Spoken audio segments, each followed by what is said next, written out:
जी सभी को नमस्कार। आज हम बात करेंगे प्रियम्बल पे, अपने इंडिया का जो प्रियम्बल है कॉन्स्टिट्यूशन का, उस पे बात करेंगे। कोई ऐसा एग्जाम नहीं है जिसमें इस टाइप के क्वेश्चन ना आते हों। हर बार हर तरीके के क्वेश्चन इसमें आते रहते हैं, और वो क्वेश्चन ऐसे आते हैं, थोड़े टिपिकल से होते हैं, समझ नहीं आता कैसे करना है। तो हम सब बेसिक से लेकर एडवांस लेवल तक की बात करेंगे।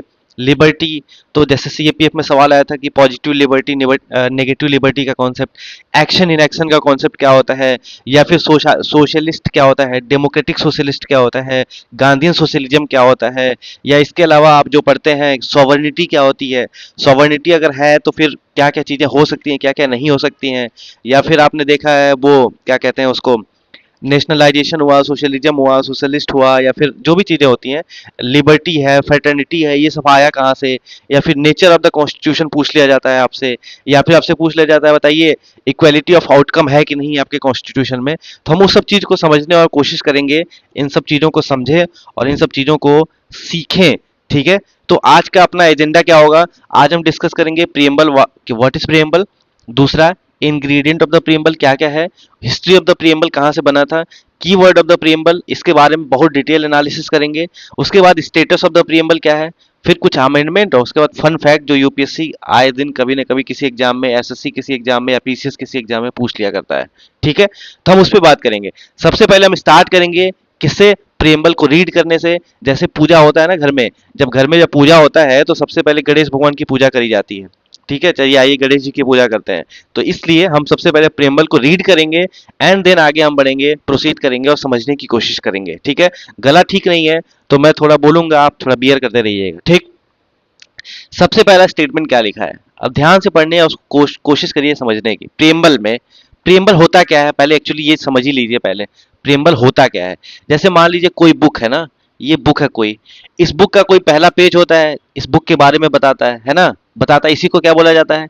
इसी को प्रीफेस बोला जाता है। प्रीफेस यानी फेस से पहले। ठीक है, फेस यानी बुक से पहले जो लिखा होता है प्रीफेस होता है। ठीक है, तो इसी तरह जो अपना इंडियन कॉन्स्टिट्यूशन है, इसके बारे में कुछ पहले लिखा हुआ है, इसी को प्रियम्बल बोला जाता है। प्री बोला, प्री मतलब पहले। ठीक है, बात समझ में आ गई। इसी को आइडेंटिटी कार्ड बोला जाता है, इसी को बोला जाता है summary of the Indian constitution. तो आप लिख ही लीजिए, उसके बाद पढ़ने की कोशिश करेंगे तो ज्यादा अच्छा रहेगा। जैसे मान लो कि एन ए पालकी वाला ने बोला था क्या, प्रियम्बल, यहाँ लिखा भी होगा शायद, देखो इसमें क्या लिखा है, व्हाट इज प्रियम्बल। पहले व्हाट इज प्रियम्बल क्या है?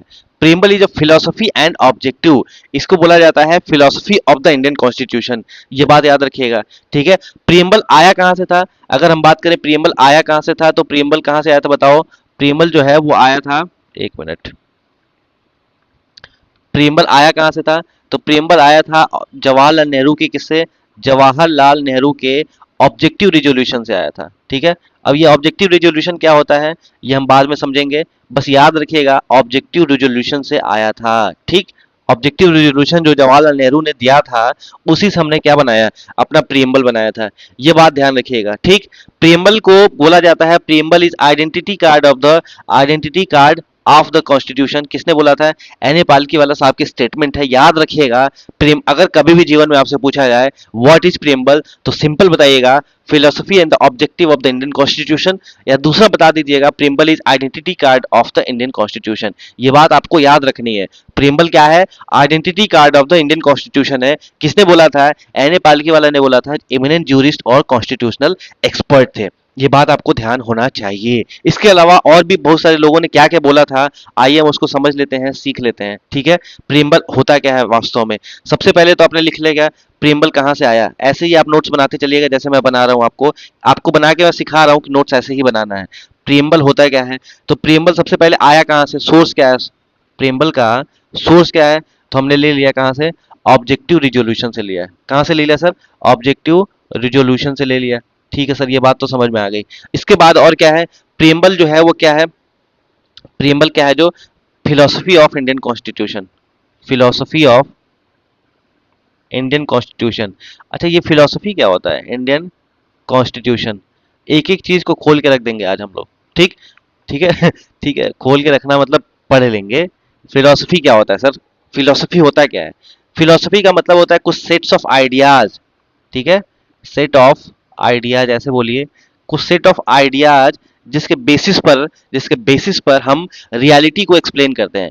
कुछ ऐसे सेट्स ऑफ आइडिया जिसके बेसिस पे हम रियलिटी को क्या करते हैं सर, रियलिटी को एक्सप्लेन करते हैं। इसको बोला जाता है क्या, इसको बोला जाता है फिलोसफी। ऐसे बस इस लेमन लैंग्वेज में आपको समझा रहा हूं, याद रखिएगा, ठीक है। जैसे जैसे एग्जांपल समझिए, इक्वालिटी, ठीक है। इक्वालिटी एक फिलोसफी है, एक सेट ऑफ आइडिया है जिसके बेसिस पे रियलिटी हम एक्सप्लेन करते हैं।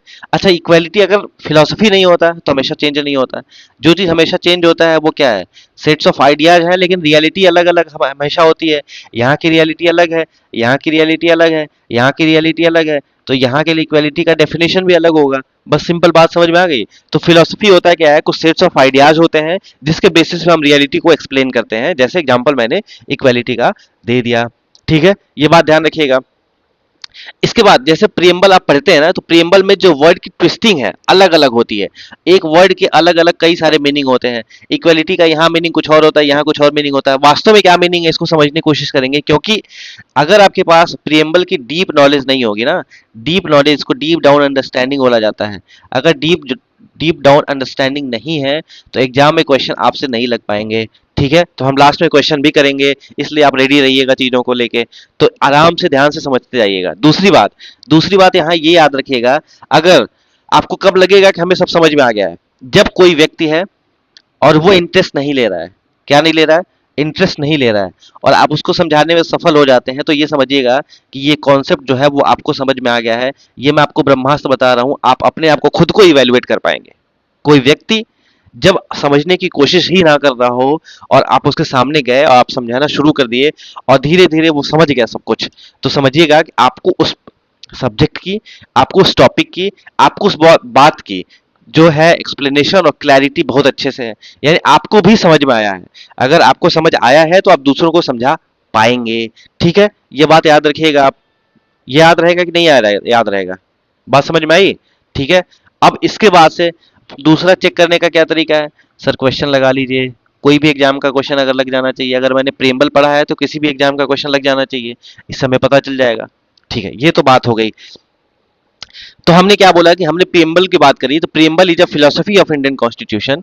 इसी के साथ एक चीज और ऐड कर लीजिए, प्रियम्बल को ऐसे भी बोला सकता है कि preamble is the brain of the constitutional framers, ठीक है। प्रियम्बल क्या है, ब्रेन ऑफ द, या फिर प्रियम्बल क्या करता है, तो ये लिख दीजिए, अनलॉक द ब्रेन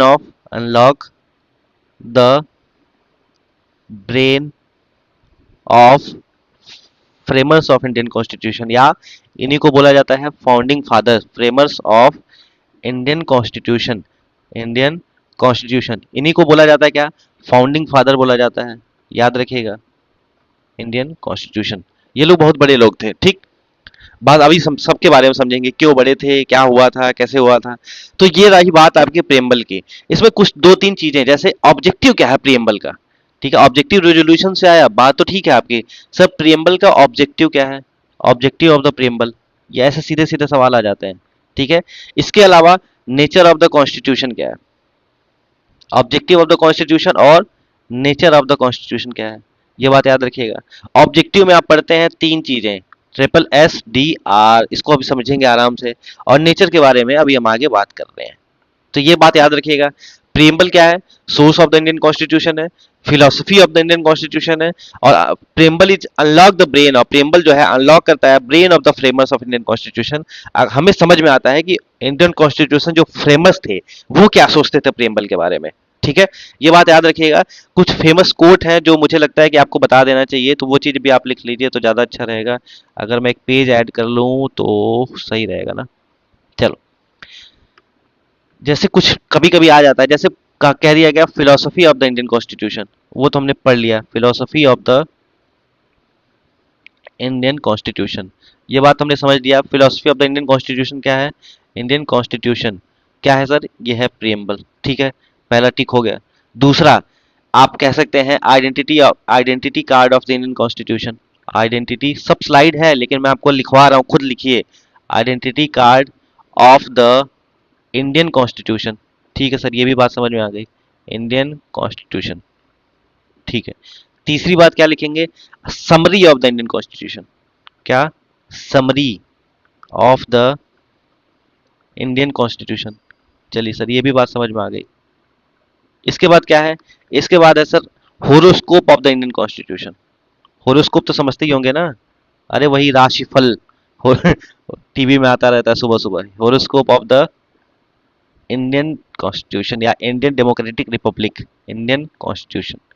इतनी बात याद रखिएगा। ये चार स्टेटमेंट आपको याद होना चाहिए। अगर चार नहीं भी याद है तो एक जरूर याद रखिएगा, वो है ये identity card of the Indian constitution, preamble को बोला जाता है। ये बात याद रहेगी? बताओ, ये बात याद रहेगी? चलो, अब कुछ काम की बात जो है वो पहले लिख लो, आइडेंटिफाई कर लो, उसके बाद समझने में ज्यादा आसानी होगी। जैसे हमने क्या लिखा? हमने लिखा नेचर क्या है, नेचर ऑफ इंडियन कॉन्स्टिट्यूशन क्या है? तो नेचर है आपका sovereign, secular, sovereign socialist secular democratic Republic, triple SDR से याद रखिएगा। पहले एस का क्या मतलब है? सोवरिन। अभी सोवरिन को हम बहुत अच्छे मजेदार तरीके से समझेंगे। उसके बाद क्या है? सोशलिस्ट। उसके बाद क्या है? सेक्युलर। ये सब कहाँ से आया, कैसे हुआ, एकदम एक एक चीज को करेंगे। उसके बाद ये डी से क्या होता है? डेमोक्रेटिक। और आर से क्या होता है सर? आर से होता है रिपब्लिक। ठीक है, रिपब्लिक। क्या है भाई, समझ में आ रही बात? तो ये हो गया nature of the Indian constitution. अगर आपसे पूछा जाए ऑब्जेक्टिव क्या है, objective of the Indian constitution क्या है सर? ऑब्जेक्टिव, ये बात एकदम रट के रखना है आपको। ऑब्जेक्टिव क्या है? तो ऑब्जेक्टिव है justice, liberty and fraternity. Justice, liberty and fraternity. Justice, liberty and fraternity कहाँ से लिया गया था? इसको लिया गया था रशियन रिवॉल्यूशन से। ठीक है, रशियन रिवॉल्यूशन से। और रशिया रिवॉल्यूशन कहाँ से लिया था? तो वो रूसो की बुक से लिया था। अभी हम उसके बारे में बात कर रहे हैं। ठीक है, और एडॉप्शन कब हुआ था कॉन्स्टिट्यूशन का, तो वो तो अभी हम पढ़ लेंगे। तो आइए रीड करते हैं आप चीजों को। We the people of India है ना? We the people of India, यहां से आता है concept, concept of autochthony. Concept of autochthony, इसका क्या मतलब होता है? इसका मतलब होता है रूल बाई सॉइल। क्या होता है सर? Rule by soil. इसी को कहते हैं rule by native people. Rule by native, वहां के लोगों का शासन जो है, इसी को कॉन्सेप्ट ऑफ ऑटोक्थॉमी बोला जाता है। यहाँ वहां के मिट्टी के लोग, वहां के जो लोग रहने वाले हैं, वो क्या कर रहे हैं? वो जो है वहां शासन कर रहे हैं। तो we the people of India जो है हमने कहाँ से लिया? तो we the people of India हमने कहाँ से लिया? ये हमने लिया था कहाँ से? यूएसए से लिया था। ठीक है, यूएस के कॉन्स्टिट्यूशन से लिया था। और यूएसए ने कहाँ से लिया था? तो रूसो की किताब आती है, रूसो की किताब से लिया था। ठीक है, ये बात याद रखिएगा। ठीक है, we the people of India अपना क्या है? मेन सोर्स है। ठीक है, सोर्स ऑफ, सोर्स क्या है? पावर क्या है? We the people of India जो है वो पावर है। ठीक है, सोर्स ऑफ अथॉरिटी क्या है? अगर कहा जाए सोर्स ऑफ अथॉरिटी, ये भी लिख लीजिए साथ में, सोर्स ऑफ अथॉरिटी। ठीक है, सोर्स ऑफ अथॉरिटी क्या है सर? तो ये है we the people of India. We the people of India, हम हैं सोर्स ऑफ अथॉरिटी, ना कि कोई दूसरा। We the people of India. आप बोलेंगे सर कॉन्स्टिट्यूशनल फादर्स जो थे, जिन्होंने बनाया था, वो नहीं है क्या? नहीं, वो भी नहीं है। We the people of India, उन्होंने हमें दे दिया कि अब आप संभालो। ठीक, तो we the people of India समझ में आ गई। हैविंग, हैविंग सोलेमनली, सोलेमनली मतलब क्या होता है? एक एक वर्ड को अच्छे से समझना है। ठीक है, ये बात आप बताएंगे। Resolve to constitute, constitute not constitution, India, constitute करता हूं इंडिया को, किसमें? Sovereign, socialist, secular, democratic republic. ठीक है, we the people of India having solemnly resolved to constitute India into sovereign, secular, socialist, democratic republic and to secure all of its citizens, citizens के लिए क्या क्या करना है? जस्टिस, जस्टिस थ्री टाइप के, social, economic and political. तो आप ऐसे लिखते जाइएगा, आप जो नोट्स बनाए हैं ना, जस्टिस कितने टाइप के होंगे? Social, economic and political. ठीक है, JSCP ऐसे याद कर लीजिए। उसके बाद liberty of thought, expression, belief, faith, worship. एक बार क्वेश्चन आया था, पता नहीं किसी एग्जाम में था, लिबर्टी, उसमें पूछा था कि कौन सा इसमें से लिबर्टी नहीं है, और ऑप्शन दिया था thought, expression, belief and economic. ठीक है, तो सबको फिर 1 2 1 and 2, ओनली 4 2 and 3। अब सबको ये लग गया कि भाई थॉट, एक्सप्रेशन, बिलीफ एक साथ पढ़ते हैं, हो सकता है वही होगा। एक अलग है तो ये तो नहीं होगा। तो इस तरह की चीजें ना हो, इसलिए आपको याद होना चाहिए। अगर प्रियम्बल याद भी नहीं है तो याद रखिएगा, जस्टिस 3 टाइप के होते हैं, SEP या PES, ऐसे भी कुछ भी तरह से याद कर सकते हैं। Justice, social, economic and political. Liberty क्या है? Thought, expression, belief, faith, worship. ठीक है। अब जैसे थॉट है, लिबर्टी है, आपको लिबर्टी कहाँ से आता है? अभी हम पढ़ेंगे। लिबर्टी जो है लिब्रे लिब्रे से आता है। लिबर्टी के दो मीनिंग होते हैं, एक कि आप रिस्ट्रिक्शन को कम कर दीजिए, और दूसरा क्या कर दीजिए बताओ? लिबर्टी का एक मतलब होता है कि वहां रिस्ट्रिक्शन कम होना चाहिए, और तीसरा होता है अपने पास, एक मिनट, जो लिबर्टी होता है, लिबर्टी में एक चीज ध्यान रखिएगा, लिबर्टी में सबसे पहली बात, लिबर्टी किसकी किसकी होनी चाहिए? Thought, expression, belief, faith and worship की होती है। और इसके बाद आपको क्या पता होना चाहिए कि जो लिबर्टी का मतलब क्या है? लिबर्टी लिब्रे वर्ड से आता है। लिब्रे का मतलब होता है फ्रीडम, और फ्रीडम में दो चीजें आती हैं। सबसे पहली बात क्या आती है? सबसे पहला आता है कि आपको क्या करना है? रिस्ट्रिक्शन को कम कर देना है, और चॉइसेस को क्या कर देना है? चॉइसेस को बढ़ा देना है। ठीक, ये होता है लिबर्टी का कॉन्सेप्ट। ठीक है, तो आगे हम उसको समझेंगे अभी। तो लिबर्टी कितने टाइप की है? Thought, expression, belief, faith and worship. अरे आप खुद ही समझिए ना, कॉमन सेंस लगाइए कि जो लिबर्टी है, अगर मैं कुछ सोचता हूं, मैं सोचता हूं कि सर ये कैसे पेन बना, कैसे बुक बना, कैसे ये दुनिया चल रही है, कोई रोक पाएगा क्या मुझे? बताओ, कोई रोक पाएगा? मैं सोच रहा हूं भाई। मोदी जी आके बोलेंगे क्या कि देखिए, ये सब सोचने वाली बात नहीं है, इन सबको सोचेंगे तो फिर आप जेल में चले जाएंगे, इस तरह की कुछ चीजें होंगी? नहीं होंगी। ठीक है। तो वो थॉट, कॉमन सेंस, एक्सप्रेशन, मैं कुछ बोल सकता हूँ। ठीक है। अब मैं यहाँ आपको पढ़ा रहा हूँ, मैं बोल रहा हूँ, कोई रोकेगा थोड़ा ना कि क्यों बोल रहे हो भाई आप, आपका एक्सप्रेशन नहीं है। अरे ऐसे कैसे एक्सप्रेशन नहीं है? बिलीव, अब मैं विश्वास करता हूं कि पढ़ने से होगा। Rationality is everything, God is rational, rational is God. ठीक है, रेशनैलिटी का हाथ पकड़ के चलना चाहिए। तो अब क्या, ये मेरा बिलीफ सिस्टम है। अब कोई बोलेगा नहीं इरेशनल बनो, तो मैं बन जाऊंगा क्या? नहीं, कोई फोर्सफुली नहीं है। ठीक है, तो ये लिबर्टी है हमारी। फेथ भी हो सकती है, वर्शिप, हम पूजा पाठ कर रहे हैं, कोई मोनोथिज्म को मानता है, कोई पॉलीथिज्म को मानता है, कोई हेनोथिज्म को मानता है। तीन चीजें मैंने बताई हैं आपको, मोनोथिज्म, पॉलीथिज्म, हेनोथिज्म। ठीक है, तो तीनों के बारे में थोड़ा पढ़ लीजिएगा, कभी कभी ये सब आते रहते हैं। तो मोनोथिज्म क्या होता है, पॉलीथिज्म क्या होता है, हेनोथिज्म क्या होता है? तो वर्शिप हो गया। उसके बाद क्या आता है? Equality, equality of status and opportunity. ठीक है, इक्वालिटी किसका होना चाहिए? स्टेटस एंड अपॉर्चुनिटी होना चाहिए। अगर मान लो क्वेश्चन आ जाए, equality of outcome, equality of outcome, equality of outcome आपके प्रियम्बल में मेंशन है कि नहीं मेंशन है? तो बिल्कुल नहीं। इक्वालिटी ऑफ आउटकम का क्या मतलब है? कि अल्टीमेटली सब लोग एक बराबर हो जाएंगे, ऐसा कुछ भी नहीं है। वो कहता है कि बराबर हो ना हो, हमें तो स्टेटस बराबर करना है ना, अपॉर्चुनिटी तो देनी है। अपॉर्चुनिटी देखो, दो व्यक्ति हैं, एक पर्सन है ABC, एक पर्सन है XYZ। ठीक है, इन दोनों को हमने बराबर अधिकार दिया कि ठीक है, आप जो मन करे वो कर सकते हैं, आप जो मन करे वो कर सकते हैं। ठीक है, आपको पढ़ने का पूरा अधिकार है, आपको भी पढ़ने का पूरा अधिकार है, आपको भी खेलने का पूरा अधिकार है, आपको भी खेलने का पूरा अधिकार है, आपको भी खाने का पूरा अधिकार है, आपको भी खाने का पूरा अधिकार है।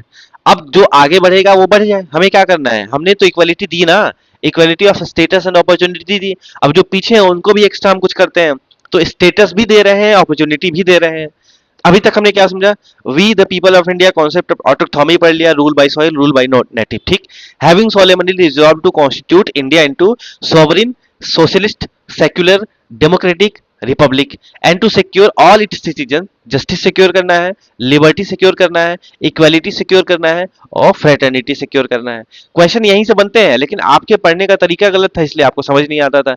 अब आज एग्जाम में क्या सिक्योर करना है सिटीजन के लिए, तो आप क्या क्या बताएंगे? आप बताएंगे सीधे जस्टिस, उसके बाद बोला है लिबर्टी, उसके बाद बोला है इक्वालिटी, और उसके बाद बोला है फ्रेटर्निटी। बस बात खत्म हो गई। तो ये बात याद रखिएगा, ऐसे ही पढ़ना आपको। और जस्टिस कितने टाइप की होते हैं तो वो हमने बता दिया, सोशल, इकोनॉमिक एंड पॉलिटिकल। और लिबर्टी बता दिया कितने होते हैं, thought, expression, belief, faith, worship. Equality क्या होता है? स्टेटस और अपॉर्चुनिटी का। और to promote among them all. ठीक, अमंग देम ऑल, अमंग आया है। ठीक है, हम सब के बीच प्रमोट करना है क्या? Fraternity. Assuring the dignity of individual and unity and integrity of the nation. अब आता है कि फ्रेटर्निटी में क्या चीजें आती हैं। ठीक है, तो फ्रेटर्निटी में क्या क्या आता है देखो, फ्रेटर्निटी में आता है डिग्निटी, यूनिटी और इंटीग्रिटी। तो ये बात नहीं कोई पढ़ता है, लेकिन आपको पढ़ना है। ठीक है, जैसे आपने ये देखा लिबर्टी में सोशल इकोनॉमिक पॉलिटिकल, ऐसे जस्टिस में देखा सोशल इकोनॉमिक पॉलिटिकल, लिबर्टी में देखा thought expression belief faith worship, equality में देखा स्टेटस एंड अपॉर्चुनिटी, फ्रेटर्निटी में क्या देखना है, फ्रेटर्निटी में देखना है डिग्निटी ऑफ द इंडिविजुअल, उसके बाद unity and integrity of the nation. ठीक है, ये डिग्निटी किसके लिए है, एक इंडिविजुअल के लिए है, इंडिविजुअल या इंडिविजुअल भी पढ़ा जाता है इसको, और यूनिटी एंड इंटीग्रिटी किसके लिए है, इंडिया के लिए। ठीक है, डी यू आई से याद करिएगा, डी यू आई एफ। ठीक है, द्विफ, द्विफ ऐसे याद रखिएगा। जो फ्रेटर्निटी है वो किसके किसके लिए, dignity of the individual, unity and integrity of the nation. In our constituent assembly this 26th day of November 1949 do hereby adopt, enact and give to ourselves, हम अपने आप को दे रहे हैं दिस कॉन्स्टिट्यूशन। जब अपने आप को दे रहे हैं तो यही क्या, we the people of India ही तो है, we the people of India, इसीलिए तो हमने पढ़ा था। हियर बाई अडॉप्ट करता हूँ, इनेक्ट करता हूँ और अपने आप को देता हूँ। अब एडॉप्ट का क्या मतलब होता है, इनेक्ट का क्या मतलब होता है, थोड़ा गूगल करिएगा। मैंने क्या बोला इंग्लिश में, कभी भी दो वर्ड सेम होते हैं, सिमिलर सेम नहीं होते हैं, सिमिलर होते हैं। तो एडॉप्ट और इनेक्ट में अंतर होता है।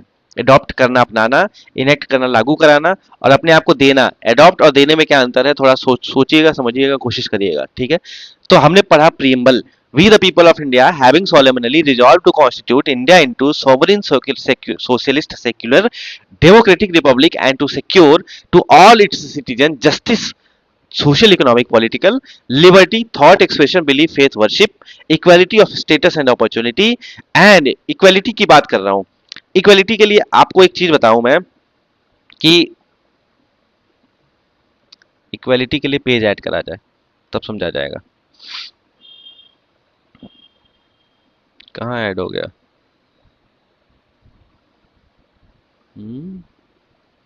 1 मिनट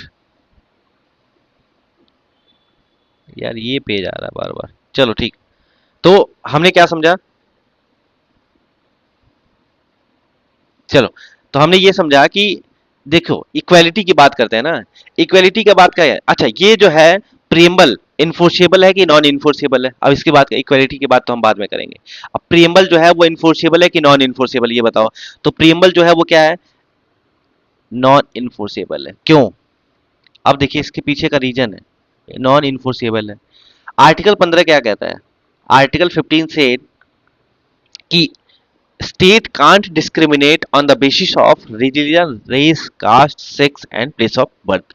आर्टिकल 15 कहता है स्टेट नहीं डिस्क्रिमिनेट कर सकता on the basis of religion, race, caste, sex and place of birth. ठीक है, R²CSP आप याद रख सकते हैं, जो मैंने याद करा था। ठीक, तो ये आर्टिकल 15 स्टेट को ही देता है, इसका मतलब पब्लिक प्रॉपर्टी, और इसके अलावा प्राइवेट के लिए भी बात है, कोई भी जो है डिस्क्रिमिनेट नहीं कर सकता। जैसे मान लो कि एक आपकी कॉलोनी, आपकी सोसाइटी है, इसमें एक आपने पब्लिक पार्क बनवाया है, जो पब्लिक पार्क बना है, पब्लिक पार्क, पब्लिक पार्क बना है, और इसमें बोल दिया गया कि इस सॉरी, इस वाले लोग, इस कास्ट के लोग, इस कलर के लोग या वेमेन नहीं आ सकती इस पार्क में, कोई इसमें नहीं आ सकता। अगर इसमें से पांचों में से कोई एक चीज है तो आप सीधे जा सकते हैं, क्या हाई कोर्ट जा सकते हैं। आर्टिकल 226 के तहत आप बोलेंगे माय लॉर्ड मुझे ये चीज नहीं मिल रहा है, यानी आर्टिकल 15 डिस्क्रिमिनेट किया जा रहा है। राइट टू इक्वालिटी में आता है, state can't discriminate on the basis of religion, race, caste, sex, place of birth.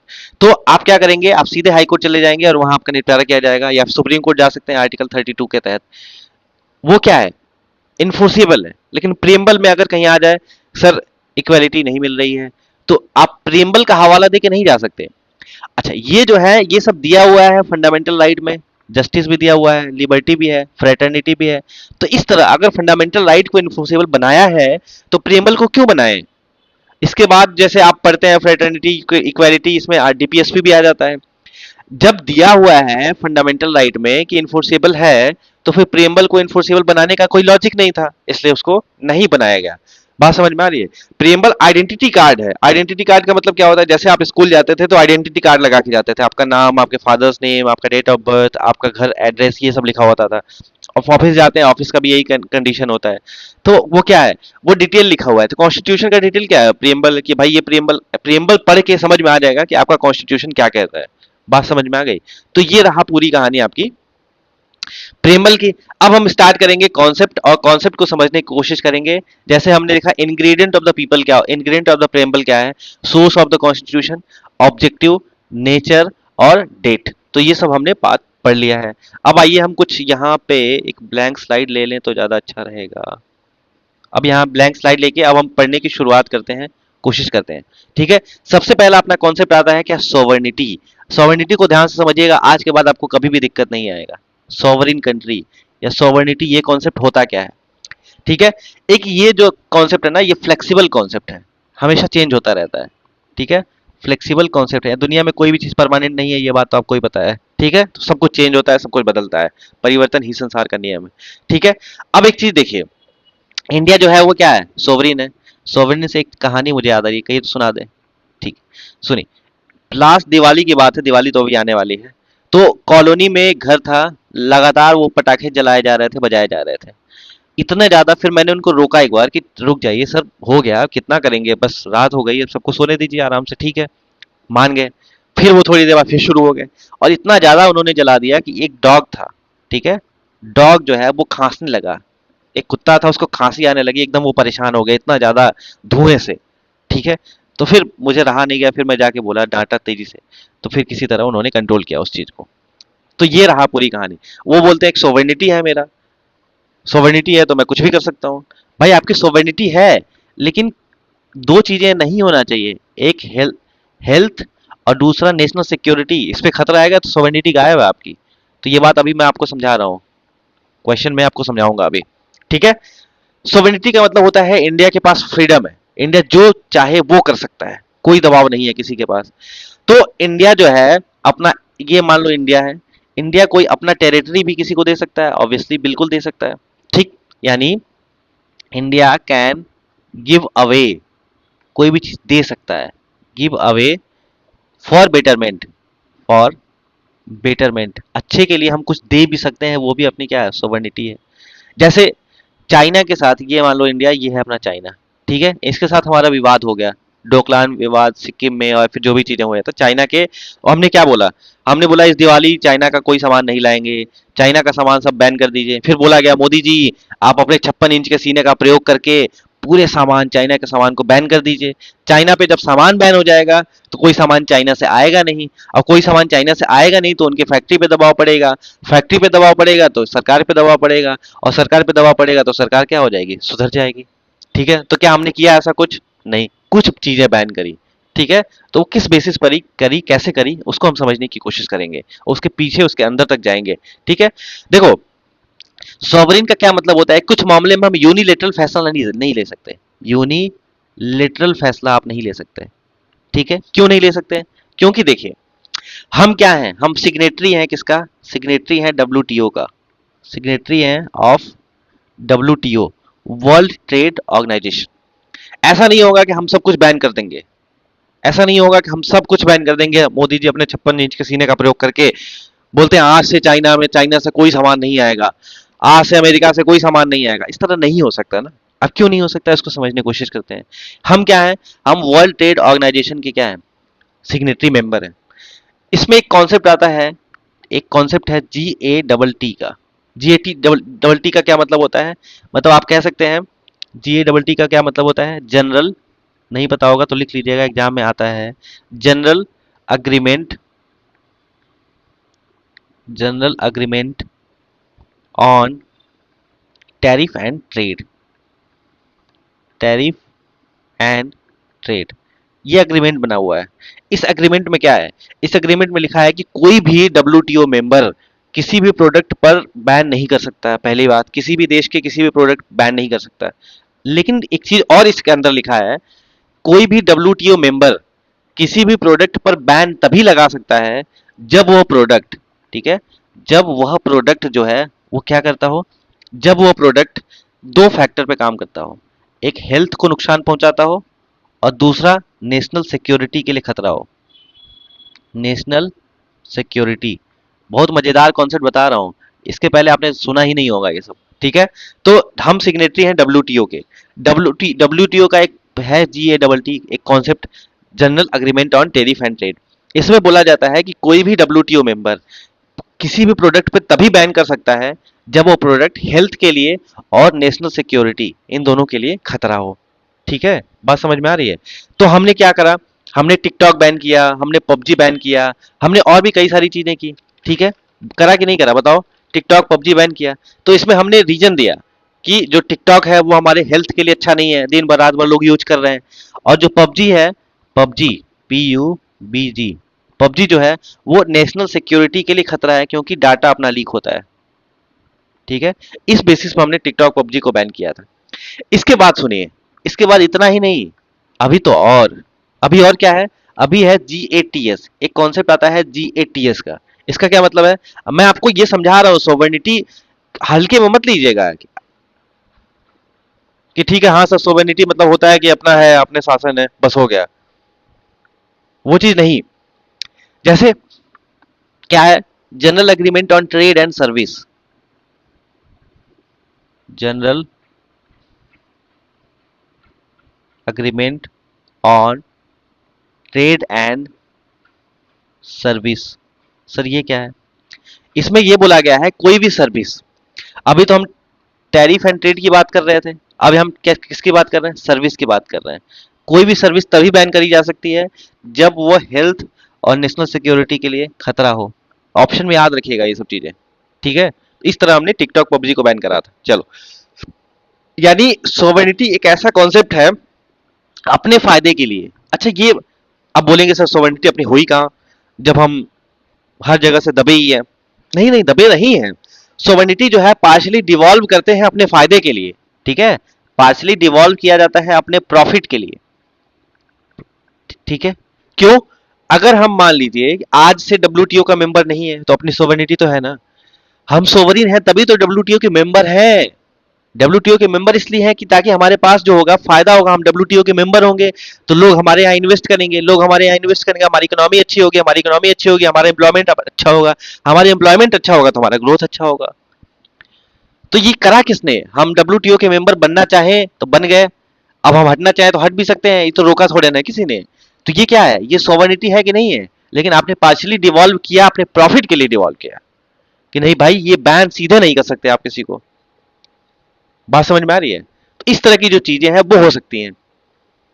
जैसे यूरोपियन नेशन में आता है क्या, यूरोपियन नेशन जो है, सॉवरिन जो होता है, अब मैं इसको थोड़ा और डिटेल में समझाऊं तो ज्यादा अच्छे से आप समझ पाएंगे। जैसे सॉवरिनिटी है, सॉवरिनिटी को राष्ट्र से ऊपर उठा के एक रीजन के लेवल पे देखना होता है, ठीक है। जैसे यूरोपियन नेशन होते थे ना, European nation, European nation, Balkan peninsula, ये तो याद है सब, यूरोपियन नेशन होते थे। इसके बाद यूरोपियन नेशन से आगे एक सुप्रा नेशनल कॉन्सेप्ट आया।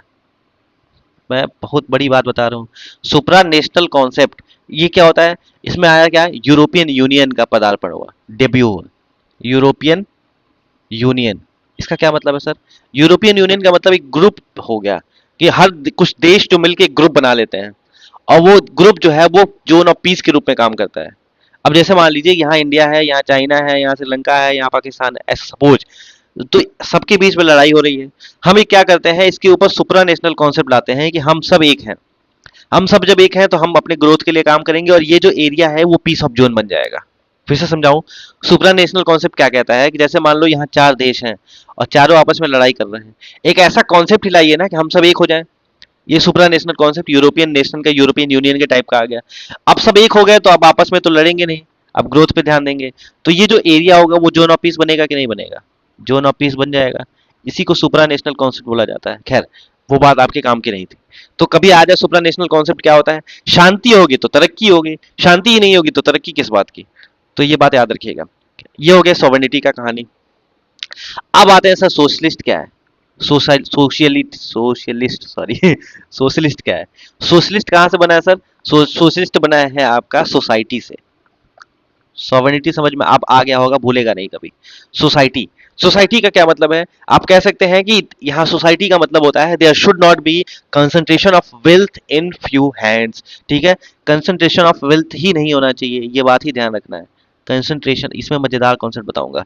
कंसंट्रेशन ऑफ वेल्थ नहीं होना चाहिए। कंसंट्रेशन ऑफ वेल्थ क्या होना चाहिए? नहीं होना चाहिए। ठीक है, अगर कंसंट्रेशन ऑफ वेल्थ नहीं होगा तो इनइक्वालिटी जो होगा क्या होगा? ऐसे समझिए कि कंसंट्रेशन ऑफ वेल्थ होगा तो इक्वालिटी इनइक्वालिटी बढ़ेगी। अगर इनइक्वालिटी बढ़ती है तो एक्सप्लॉयटेशन बढ़ेगा कि नहीं बढ़ेगा? बताओ। बढ़ेगा ना, एक्सप्लॉयटेशन बढ़ेगा। ठीक है, यहीं से कॉन्सेप्ट आता है किसका? यहीं से आता है सोशल जस्टिस का कॉन्सेप्ट। ठीक है, जस्टिस में हम पढ़ेंगे उसको, सोशल जस्टिस का कॉन्सेप्ट आता है। सोशल जस्टिस के कॉन्सेप्ट में आता है, एक पॉलिटिकल थिंकर हुए जॉन रॉल्स। जॉन रॉल्स की थ्योरी आती है विल ऑफ इग्नोरेंस, और यही बाबा साहब बी आर अम्बेडकर साहब लिखते हैं। बी आर अम्बेडकर साहब क्या लिखते हैं कि जब असेंडिंग सेंस ऑफ रिवरेंस और डिसेंडिंग सेंस ऑफ कंटेप्ट दोनों बराबर हो जाएगा तो एक कंपैशनेट सोसाइटी बनती है। यही सोशल जस्टिस होता है। और बताइए ये सीडीएस में ये कोट आया था कि नहीं? सीडीएस सेकंड 2024 इस पेपर में बी आर अम्बेडकर की ये कोट आई थी सोशल जस्टिस से रिलेटेड। ठीक है, क्या कहते हैं? जैसे मान लीजिए ये है अपने पास, इसको मैं समझा देता हूँ तुरंत, अभी 2 मिनट लगेगा, समझ में आ जाएगा। यहाँ कौन बैठा है? यहाँ बैठा है एलीट क्लास, और यहाँ सबसे लोअर क्लास बैठा है। ठीक, और यहाँ कौन है? Middle class. इधर कौन है? Upper middle class. और इधर कौन है? Lower middle class. ठीक, वो क्या कहते हैं? बी आर अम्बेडकर साहब ये कहते हैं कि जब ascending sense of reverence, ascending sense of reverence, reverence मतलब पूजा पाठ, हाथ जोड़ के खड़े हैं। असेंडिंग सेंस ऑफ रिवरेंस मतलब क्या हो गया कि ये जो गरीब आदमी है वो बड़े को क्या मत, अरे ये तो बड़े आदमी, अरे ये महापुरुष, अरे ये बहुत बड़े आदमी। जैसे गांव में देखता नहीं है आपने? गांव में देखा होगा कि अरे भैया ये तो बड़े आदमी है, इनसे क्या कोई बात करे, इनसे हमारी बात करने की औकात ही नहीं है। इस तरह की जो चीजें चलती हैं उसको क्या बोला जाता है? उसको बोला जाता है असेंडिंग सेंस ऑफ रिवरेंस। ठीक है, यानी छोटे हैं तो बड़े को बहुत एकदम हाथ पैर जोड़ के खड़े हैं उनके सामने। उसके बाद कहते हैं descending sense of contempt. Descending sense of contempt, इसका क्या मतलब है? अब ये जो बड़ा है वो इसको मान रहा है फर्जी है, हटाओ इसको, हटाओ यहाँ दोस्त, हटाओ, हमारे घर नहीं आ सकता, कुछ नहीं कर सकता। ये क्या है? ये है डिसेंडिंग सेंस ऑफ कंटेम्प्ट। हम उसकी बेइज्जती कर रहे हैं। डिसेंडिंग मतलब ऊपर से नीचे, तो उसकी हम बेइज्जती कर रहे हैं। असेंडिंग मतलब नीचे से ऊपर। ठीक है, डिसेंडिंग मतलब ऊपर से नीचे, हम उसकी बेइज्जती कंटेम्प्ट कर रहे हैं। ये रिवर कर रहा है, हम कंटेम्प्ट कर रहे हैं। यानी इलीट क्लास कंटेम्प्ट करता है और लोअर क्लास रिवर करता है। कहते हैं ये दोनों जब एक साथ मिलेगा तो एक कंपैशनेट सोसाइटी बनती है। क्या बनती है सर? कंपैशनेट सोसाइटी बनती है। और कंपैशनेट सोसाइटी ही जो है क्या है? यही है अपना सोशल जस्टिस। ये बात ध्यान रखिएगा, doctor B B R Ambedkar ने बोला था। और ये कोड जो है class 11th NCERT political theory नाम से एक किताब आती है उसमें लिखा हुआ है। ठीक है, जॉन रॉल्स की थ्योरी है वेल ऑफ इग्नोरेंस। क्या है? Well of ignorance. खैर ये सब याद रखिएगा क्योंकि एग्जाम में इस तरह से सवाल आ रहे हैं। तो ये रही बात आपकी। इसके आगे मैं आपको कुछ और बताना चाह रहा हूँ सोशलिस्ट के बारे में। चलिए, सोशलिस्ट के बारे में क्या बताना है? सोशलिस्ट के बारे में ये बताना है कि आइडिया जो सोशलिज्म है ये आया कहाँ से। सोशलिज्म का मतलब क्या होता है? एक आइडिया है, इस आइडिया का क्या नाम है? एक आइडिया जो बदल दे आपकी दुनिया, वो नहीं ठीक है, सोशलिज्म। अब तो आइडिया भी आई एक साथ हो गया। ठीक है, तो सोशलिज्म का मतलब क्या होता है? सोशलिज्म का मतलब होता है कि प्राइवेट और गवर्नमेंट एक साथ हो सकते हैं। प्राइवेट और गवर्नमेंट, मैं एकदम लेमैन लैंग्वेज में समझा रहा हूँ, कोई टेक्निकल नहीं। प्राइवेट और गवर्नमेंट, प्राइवेट प्रॉपर्टी हो, गवर्नमेंट हो, प्राइवेट भी काम करेगा, गवर्नमेंट भी काम करेगी, हम भी काम करेंगे, गवर्नमेंट भी काम करेगी, कोई दुनिया भी कर सकती है, हम भी कर सकते हैं। तो प्राइवेट और गवर्नमेंट जो है वो साथ साथ है, हम साथ साथ हैं, हम होंगे कामयाब एक दिन।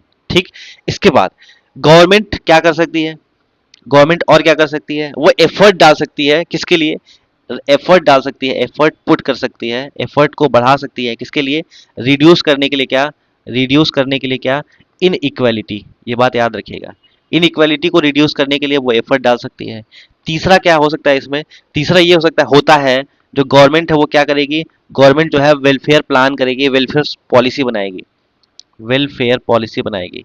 ठीक है, फेयर एनफ वेलफेयर पॉलिसी को बढ़ाएगी, प्रमोट करेगी, जिससे सोशल सिक्योरिटी बढ़े।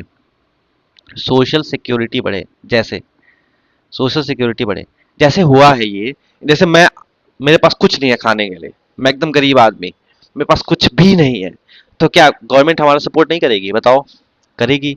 जैसे कोविड के टाइम में क्या हुआ था, जिसके पास खाने के लिए नहीं था उनको क्या डायरेक्ट बेनिफिट ट्रांसफर का स्कीम आया था कि नहीं आया था? महिलाओं के लिए आया था, बच्चों के लिए आया था, कि डायरेक्ट बेनिफिट ट्रांसफर सीधे उनके अकाउंट में 500 रुपए दिए जा रहे थे। उसके बाद अंत्योदय योजना चला था कि अनाज मिलेगा फ्री, राशन मिलेगा आपको फ्री। तो इस तरह की जो वेलफेयर पॉलिसी होती है, सोशल सिक्योरिटी, जिसके पास कुछ नहीं है उसके पास गवर्नमेंट है। ठीक है, जैसे आप कहते हैं ना, जिसके पास कोई नहीं है उसके पास भगवान है। तो ठीक है, जिसके पास कोई नहीं है उसके पास भगवान है, लेकिन उससे पहले गवर्नमेंट भी है। ये बात ध्यान रखिएगा। ठीक है, तो इस तरह की जो चीजें हैं। अच्छा, ये जो सोशलिज्म था अपने इंडियन कॉन्स्टिट्यूशन में प्रियम्बल में कब ऐड किया गया था? तो ये ऐड किया गया था, सोशलिस्ट शब्द जो है, सोशलिस्ट जो शब्द है, ये बाद में ऐड किया गया था। ये ऐड किया गया था 42nd कॉन्स्टिट्यूशनल अमेंडमेंट 1976 के तहत। तीन चीजें ऐड करी गई थी, क्या क्या? एक ऐड किया गया था सोशलिस्ट, एक ऐड किया गया था सेक्युलर, और एक ऐड किया गया था integrity of India. Integrity of India अभी समझेंगे। देखो, 42वां संविधान संशोधन के समय पीएम कौन था? पीएम थे श्रीमती इंदिरा गांधी साहब। साहब नहीं, इंदिरा मैम, इंदिरा गांधी। इंदिरा गांधी के समय हुआ क्या था कि इन्होंने देखा, आपने देखा होगा कि बैंक का नेशनलाइजेशन किया। ठीक है, उसके बाद इन्होंने क्या किया? इन्होंने इकोनॉमिक एंड सोशल, देखो, ये सोशलिस्ट शब्द जो था तो हमारे कॉन्स्टिट्यूशन में तो नहीं था, लेकिन एक चीज थी कि सोशलिज्म के लिए हमने सोशल एंड इकोनॉमिक राइट बनाया था। सोशल एंड इकोनॉमिक राइट बनाया था, ध्यान से समझिएगा, इकोनॉमिक राइट बनाया था, जो हमने डीपीएसपी में दिया था। जब हमने डीपीएसपी में दे ही दिया था तो हमको नहीं लगा कि प्रियम्बल में भी सोशलिस्ट शब्द लिखना चाहिए था, जरूरी नहीं था, इसलिए नहीं लिखा था। लेकिन जब इंदिरा गांधी का गवर्नमेंट था, उन्होंने क्या किया? बैंकों का नेशनलाइजेशन करना शुरू किया, सोशलिज्म शब्द को ले आए, और उसके बाद सेक्युलर शब्द को लाए, इंटीग्रिटी ऑफ द इंडिया को लाए। वो उन्होंने क्या किया? उन्होंने हर चीज को जो है वो लीगेसी देने की कोशिश करी, कि दुनिया जाने, लीगेसी देने की कोशिश की। बस ये कहानी थी, इसके पीछे का और कोई रीजन नहीं था। कोशिश की, ठीक है, बस ये बात याद रखिएगा। वैसे तो हमारे पास सारे कॉन्सेप्ट पहले से थे, केवल वर्ड लेके आइए। ठीक है, तो अब आइए सोशलिस्ट के बारे में समझते हैं, एक्चुअली होता क्या है सोशलिस्ट। लीजिए सर, सोशलिस्ट क्या होता है इसके बारे में समझते हैं। देखिए, सोशलिज्म जो है उसका बैकग्राउंड कहाँ से आता है? सोशलिज्म, थोड़ा बैकग्राउंड समझ लेंगे तो याद रहेगा। सोशलिज्म का बैकग्राउंड शुरुआत कहाँ से होता है? सोशलिज्म जो है वो शुरुआत होता है कहाँ से? ये होता है कार्ल मार्क्स की फिलॉसफी से। कार्ल मार्क्स, ठीक है, कार्ल मार्क्स पर्शिया में पैदा हुए, जर्मनी में। उसके उसके बाद उन्होंने क्या बोला? उन्होंने बोला, जर्मनी में हुए उस समय जो जर्मनी में कंडीशन ऐसी थी, एडवांस इंडस्ट्रियलाइजेशन हुआ कर। ठीक है, एक मिनट, एडवांस इंडस्ट्रियलाइजेशन हुआ था, और स्टेट जो था एकदम, जर्मनी में उस कंडीशन ऐसी थी, स्टेट जो था वो कहाँ था? स्टेट एकदम बैकफुट पे था, बैकफुट पे था। और सबसे ज्यादा बोलबाला किसका था? इंडस्ट्री का था। यानी यहीं पे इस, जो सपोर्ट करता था, स्टेट सपोर्ट किसको करता था? स्टेट सपोर्ट करता था फ्री मार्केट को, फ्री मार्केट को। अच्छा, फ्री मार्केट का क्या मतलब होता है? फ्री मार्केट का मतलब ये कि जहां सारी चीजें फ्री मिलती हैं। कुछ लोग ऐसे बोलते होंगे, फ्री मार्केट का मतलब ये कि जहां सारी चीजें फ्री मिलती होंगी। नहीं है, ऐसा कुछ भी नहीं है। ठीक है, आप अगर फ्री में कुछ पाते भी हैं तो किसी ने तो पे किया होता है। आप जो भी चीज भी फ्री देखते हैं, समवन हैज टू बी पे। ठीक है, किसी ने पे किया होता है तब आपको फ्री में कुछ मिलता है। यानी आप ये कह सकते हैं कि जो फ्री मार्केट का यहाँ मतलब हो गया कि जो प्राइवेट सेक्टर था, प्राइवेट सेक्टर जो था वो फ्री था, वो दबा के प्रोडक्शन करता था। ठीक है, वेजेस प्राइसेस जो मन करे वो बढ़ता था। ठीक है, ये सब याद रखिएगा। तो फ्री मार्केट का कॉन्सेप्ट चल रहा था। हुआ ये था कि, होता क्या है कि यहाँ पे प्राइवेट सेक्टर जो है वो दबा के काम करा रहा है। अब यहाँ पे जो क्या कंडीशन था, यहाँ पे वर्कर्स की कंडीशन बिल्कुल खराब हो गई थी। वर्कर्स की कंडीशन क्यों खराब हो गई थी? क्योंकि उनसे जो इनह्यूमन कंडीशन दिया जाता था उनको, इन इनह्यूमन कंडीशन। मैंने क्या एक कोड बोला था एक बार, life is all about from human being to being human. Human being तो पूरी दुनिया है, आपको ह्यूमन बीइंग ह्यूमन बनना है, नॉट इनह्यूमन। ठीक है, तो वो बात याद रखिएगा। इनह्यूमन कंडीशन का क्या मतलब है? यहाँ वर्कर्स का एक्सप्लॉयटेशन ज्यादा होता था, वर्कर्स का एक्सप्लॉयटेशन जो है वो ज्यादा होता था। ठीक है, मतलब वर्कर्स को ऐसा बना दिया गया था जैसे ये व्हील है, व्हील के सब स्पोक्स होते हैं। स्पोक नाम तो सुना होगा ना? नहीं सुना तो मैं क्या करूं उसके लिए। ये स्पोक है, एक वर्कर एक इसका स्कोप स्पोक है। ये चलता है, दुनिया चलती रहेगी, इसको रुकना नहीं है कभी भी। ठीक है, तो इस तरह से जो है व्हील बना गया, व्हील का एक स्पोक बना दिया गया था। व्हील का जो है एक स्पोक बना दिया गया था कि आपको चलते ही रहना है। वर्कर्स से कितने कितने घंटे काम कराए जाते थे? 15 से 17 घंटे काम कराए जाते थे दिन में। और वेजेस कितना दिया जाता था? वही एकदम एक दिन का। वेजेस इतने दिए जाते थे कि उस दिन का ही काम चल पाता था। ठीक है, वेजेस ऐसे दिए जाते थे कि सेम डे का ही काम चल पाता था। काम ज्यादा करो, क्यों सेम डे का काम चल पाता था? क्योंकि अगर पैसा ज्यादा दे दिया तो वो अगले दिन आएगा नहीं, अगले दिन आएगा नहीं, फिर वो फैमिली के साथ टाइम अपना जो है बिताएगा, तो हमारा काम नहीं होगा। इसलिए इतना ही दो कि वो आज का खर्चा निकाल पाए, कल के लिए फिर वो भाग के आए। इस तरह की कंडीशन थी। ये बात आपको ध्यान रखनी है। ठीक है, चलिए अब एक बात बताइए कि जैसे मान लीजिए कंपटीशन तो बहुत सारा था, फ्री मार्केट था, बहुत सारे प्राइवेट सेक्टर थे, ये बात तो समझ में आ गई। अब कंपटीशन ज्यादा है, तो हमको क्या करना है? रॉ मटेरियल लेने ही पड़ेंगे सामान के लिए। रॉ मटेरियल तो लेना ही पड़ेगा, क्वालिटी देनी ही पड़ेगी, वर्कर्स को रखना ही पड़ेगा।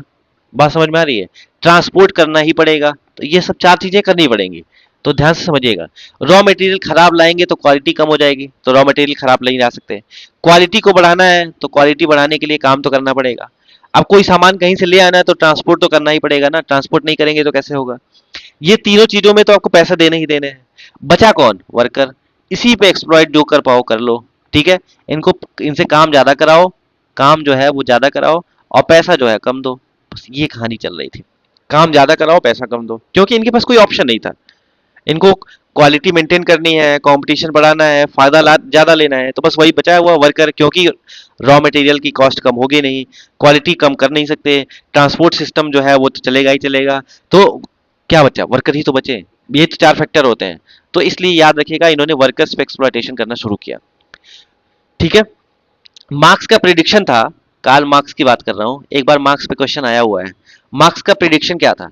मार्क्स का प्रिडिक्शन ये था कि जो हैव्स हैं एंड हैव नॉट्स हैं, हैव नॉट्स, जिसके पास सब कुछ है, अमीर क्लास, जिसके पास कुछ नहीं है, लो क्लास, इनके बीच की जो दूरी है वो डे बाय डे जो है बढ़ती जा रही है। ठीक है, ये डेली बढ़ती जा रही है। क्यों बढ़ती जा रही है?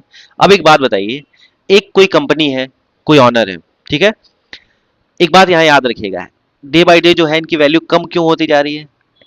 जीवन का नियम है, जिसकी संख्या ज्यादा होती है उसकी वैल्यू जो होती है धीरे धीरे कम होने लगती है। ये बात तो आपको ही पता है, जिसकी संख्या ज्यादा होती है उसकी वैल्यू जो होती है क्या हो जाती है? कम होने लगती है। खैर, तो हुआ ये कि मान लीजिए 50 रुपए का हमने रॉ मटेरियल लाया किसी सामान को बनाने के लिए। ठीक है, 30 रुपए लेबर चार्ज दिया। ठीक है, 10 रुपए ट्रांसपोर्ट पे दिया, तो कितना हो गया? 50 + 80 और 10 = 90। 90 रुपए खर्च हो गए। हमने इसको बेचा किस में? 200 रुपए में बेचा। इसको प्रॉफिट कितना हुआ? इस व्यक्ति को 110 रुपए का प्रॉफिट हुआ। यही तो प्रॉब्लम है। मतलब जो पैसा लगाता है उसको इतना ज्यादा प्रॉफिट मिलता है, जो मेहनत करता है उसको कम मिलता है। अच्छा, ये नियम किसने बना दिया कि जो पैसा ज्यादा लगाएगा उसको ज्यादा प्रॉफिट मिलना चाहिए, जो पैसा कम लगाएगा उसको कम प्रॉफिट मिलना चाहिए? ये नियम तो हमने ही बनाया ना। बताओ, ये नियम हमने ही तो बनाया है, कोई दूसरा भगवान थोड़ा ना बना के भेज दिया कि जो पैसा ज्यादा लगाएगा वो ज्यादा प्रॉफिट कमाएगा, जो पैसा कम लगाएगा उसको कम मिलना चाहिए। भाई जो काम करेगा उसको, जो मेहनत करता है उसको कम मिलना चाहिए, ये तो हमने ही करा। तो ये 110 रुपए ये भाई साहब कमा रहे हैं, 30 रुपए लेबर को दिया जा रहा है, तो एक्सप्लॉयटेशन यही तो होगा। ठीक है, ये रहा पूरा जर्मनी की कहानी। लेकिन गांधी जी कहते हैं, गांधी जी का तुरंत एंट्री हो गया। अब गांधी जी का सोशलिज्म अलग है, अब यहीं से शुरुआत होती है गांधीयन सोशलिज्म के। गांधी जी कहते हैं every product is outcome of social product. कोई भी प्रोडक्ट होता है ना, एवरी प्रोडक्ट, कोई भी प्रोडक्ट होता है वो क्या होता है? वो आउटकम होता है। आउटकम होता है किसका? सोशल प्रोडक्ट का। जो भी सामान बनता है उसके ऊपर समाज की सहभागिता होती है। अगर एक पेन भी बना है तो 10 लोगों ने काम करा होगा, एक कंपनी बनी होगी, कुछ काम हुआ होगा, दिन रात लगे होंगे, तब लोगों से बना होगा, फिर हमारे तक पहुंचा होगा। तो गांधी जी कहते हैं कि जो जो भी सामान बनता है उसमें समाज की सहभागिता होती है। क्यों? कोई भी सामान बनाने के लिए 10 लोगों ने अपनी जिंदगी के 10 दिन दिए होंगे। 10 पीपल ने 10 दिन दिए होंगे। बात समझ में आ रही है? ये जो समय चला गया, उसने जो अपना समय दिया है, वो जो समय दिया है ना, वो समय किसका है? वो समय आ सकता है क्या? वो समय नहीं आ सकता। ये बात याद रखिएगा, जो समय चला गया वो नहीं आ सकता। तुमने जो पैसा लगाया है उसका एक हिस्सा तुम्हारे लिए है, बाकी तो सोसाइटी का है। मान लो एक व्यक्ति है, इन्होंने पैसा लगाया, हाँ ठीक है, बहुत अच्छी बात है, पैसा लगाया, आपने सिस्टम बनाया है, आपने दिमाग लगाया है, आपने इंटरप्रेन्योरशिप स्किल डेवलप करी है, आपने कंपनी बनाई है, आपने थोड़ा बहुत स्ट्रगल भी किया होगा, ऑब्वियसली, ठीक है। तो क्या कहते हैं, उन्होंने कहा कि जैसे मान लो 2,000 रुपए का प्रॉफिट हुआ, तो इसमें से आपने 500 रुपए खर्च के लिए रख लीजिए, बाकी 1,500 हो गए। 1,500 में 500 रुपए और रख लीजिए ताकि आप अपने कंपनी को आगे बढ़ा पाए। बचे कितने, 1,000 रुपए। ये 1,000 रुपए आपका थोड़ा ना है, ये सोसाइटी का है। और ये 1,000 रुपए आप रखते हो, इसीलिए तो आपका पतन होता है। समझ में आ रही है? तो ये कहानी रही, गांधी जी कहते हैं तो ये 1,000 जो रुपए है वो सोसाइटी पे खर्च करो, आप नहीं करोगे तो दिक्कत होगी। बात समझ में आ रही है? तो ये सिस्टम बनाया उन्होंने। खैर, ये बात तो गांधी जी की रही। थोड़ा और मार्क्स पे जाते हैं। मार्क्स बोलते हैं, मार्क्स कहते हैं लॉजिकल बनो। क्या बनो? लॉजिकल बनो। जब मैं कहता हूं क्या बनो? रेशनल बनो। ये बोलते हैं लॉजिकल बनो यार। क्या कर रहे हो ये तुम? तुम्हारा एक्सप्लॉयटेशन ज्यादा हो रहा है। एक्सप्लॉयटेशन ज्यादा हो रहा है मतलब वर्कर्स को कहते हैं। और कहते हैं तुम्हारे पास खोने के लिए क्या है? बताओ तो। जिसके पास खोने के लिए कुछ नहीं होता वो दुनिया का सबसे खतरनाक व्यक्ति हो जाता है। तुम्हारे पास खोने के लिए कुछ है तो बेड़ियां हैं बस। इसको काटो। ये बेड़ियां हैं, यही हटाओ। समझ में आ रही है बात? तुम्हारे पास खोने के लिए क्या है? बेड़ियां हैं बस, और कुछ नहीं है। तो इसलिए लॉजिकल बनो, समझो, रिवॉल्यूशन करो। और रिवॉल्यूशन कैसा होना चाहिए? ये जो रिवॉल्यूशन होना चाहिए, ये वायलेंट रिवॉल्यूशन होना चाहिए। कैसा होना चाहिए? वायलेंट रिवॉल्यूशन होना चाहिए, खून खराबा वाला रिवॉल्यूशन होना चाहिए। ठीक है, बात समझ में आ रही? वो कहते हैं कैपिटलिस्ट को खत्म कर दो। कैपिटलिस्ट को खत्म कर दो। ये उस तरह की कहानी चल रही थी मार्क्स के जर्मनी में। वो कहते हैं कि कुछ नहीं, प्रकृति ने नहीं बनाया है। जैसे एक ये भी हो गई थी बात, जैसे वर्कर्स में ये चल रहा था कि हमारे पास क्या है, प्रकृति ने बनाया है, हम गरीब आदमी हैं, हमारे पूरे पूर्व जन्म के कर्म ऐसे थे, ईश्वर ने बनाया है, टाइम से खाना मिल जाता है, दो चार पैसे मिल जाते हैं, काम चल जाता है, भगवान के नाम पे सब कुछ हो रहा है। ठीक है, पूर्व जन्म के कर्म थे, भुगत रहा हूँ। तो मार्क्स कहते हैं ये सब नहीं, भगवान के नाम पे तुमको बेवकूफ बनाया जा रहा भाई, इस बात को समझो। मार्क्स कहते हैं religion is the opium of masses. भगवान के नाम पे, धर्म के नाम पे तुमको मूर्ख बनाया जाता है, तुमको नशे में डाला जाता है, और तुम ये बात समझते नहीं हो। उन्होंने बोला कुछ नहीं, प्रकृति ने नहीं बनाया गरीब। ठीक है, तुमको बहकाया गया है। ठीक है, तुम्हारे पास पैसे होने चाहिए, ये नहीं होता है कि नहीं पैसे नहीं होंगे, कि बस काम चल जाए। कुछ लोगों ने इस दुनिया में ही, कुछ लोगों ने दिमाग लगा दिया और वो खुश हैं, वो फ्लरिश कर रहे हैं, आपको मूर्ख बना के पीछे बैठा है। कुछ लोगों ने ये चीज बनाया है कॉन्सेप्ट। भगवान ने क्यों बनाया ये? कहां लिखा है भगवान ने किसने बनाया ये चीज? वो कहते हैं religion is the opium of masses. समझो यार, आगे बढ़ो, छोड़ो इसको, रिवोल्यूशन करो। मार्क्स यहां तक कहते हैं, उसके बाद रिवोल्यूशन जो तेज होता है। ठीक है, वो रही मार्क्स की बात। अब आते हैं गांधी जी पे। गांधी जी क्या कहते हैं? गांधी जी कहते हैं, अच्छा ये तो ये कौन सा सोशलिज्म था? ये सोशलिज्म था violent socialism, violent, violent socialism. Gandhi ji का क्या कहना है? गांधी जी सर का कहना है कि हम कैसा, गांधी जी कैसे सोशलिज्म को फॉलो करते हैं? गांधी जी कहते हैं सर सोशलिज्म जो होना चाहिए वो नॉन वायलेंस होना चाहिए। नॉन वायलेंट, ठीक है सर, नॉन वायलेंट सोशलिज्म होना चाहिए। इन्होंने क्या बोला?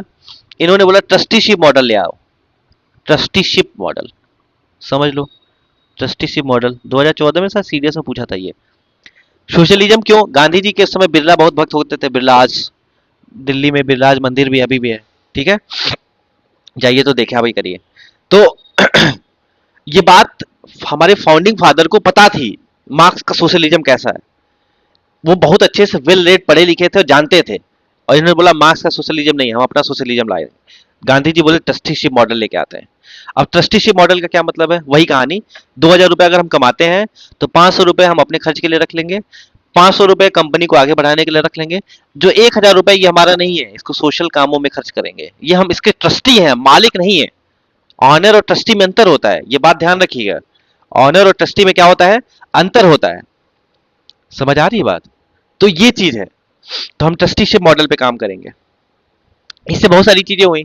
अभी एक बात और समझ लीजिए, एक बात और मैं आपको थोड़ा बता, इंटरेस्टिंग कहानी एक याद आ गई तो वो भी बोल रहा था, बता रहा हूँ। जैसे एक बार समय की जर्मनी की बात है। जर्मनी में कुछ लोगों ने सोचा ये कैपिटलिस्ट हैं और ये वर्कर हैं, तो हम जाके कैपिटलिस्ट से हाथ जोड़ेंगे, याचना करेंगे, विनती करेंगे, भाई वर्कर पे भी ध्यान दिया करो प्रभु, मालिक मेरे प्रभु, प्लीज वर्कर पे भी ध्यान दीजिए, इतना एक्सप्लॉइट मत करिए।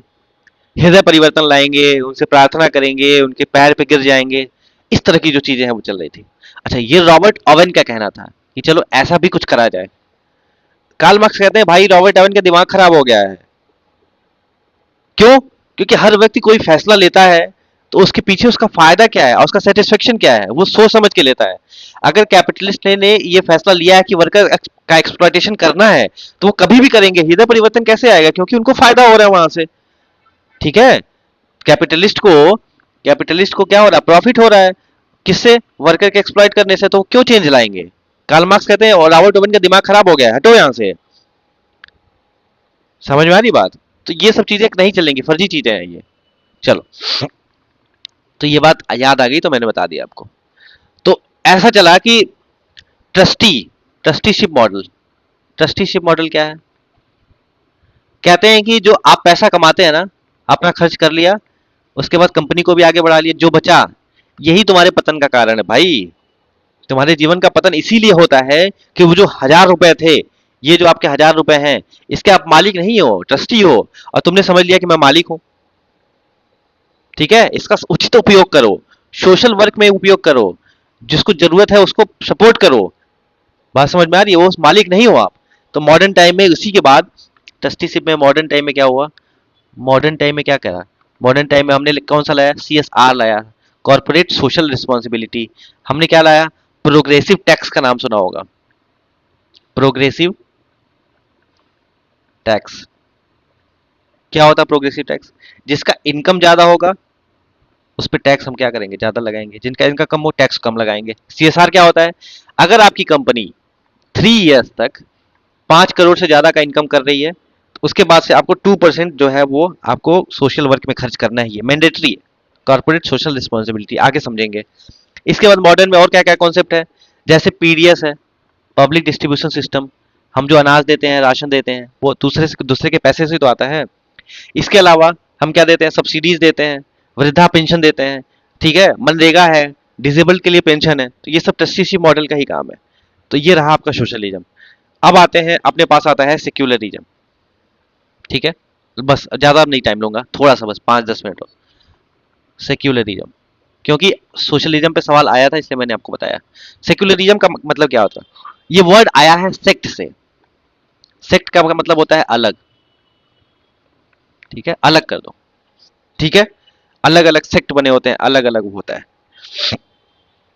यूरोप में क्या हो रहा था? यूरोप में पहले एक बार कहानी बता देता हूँ।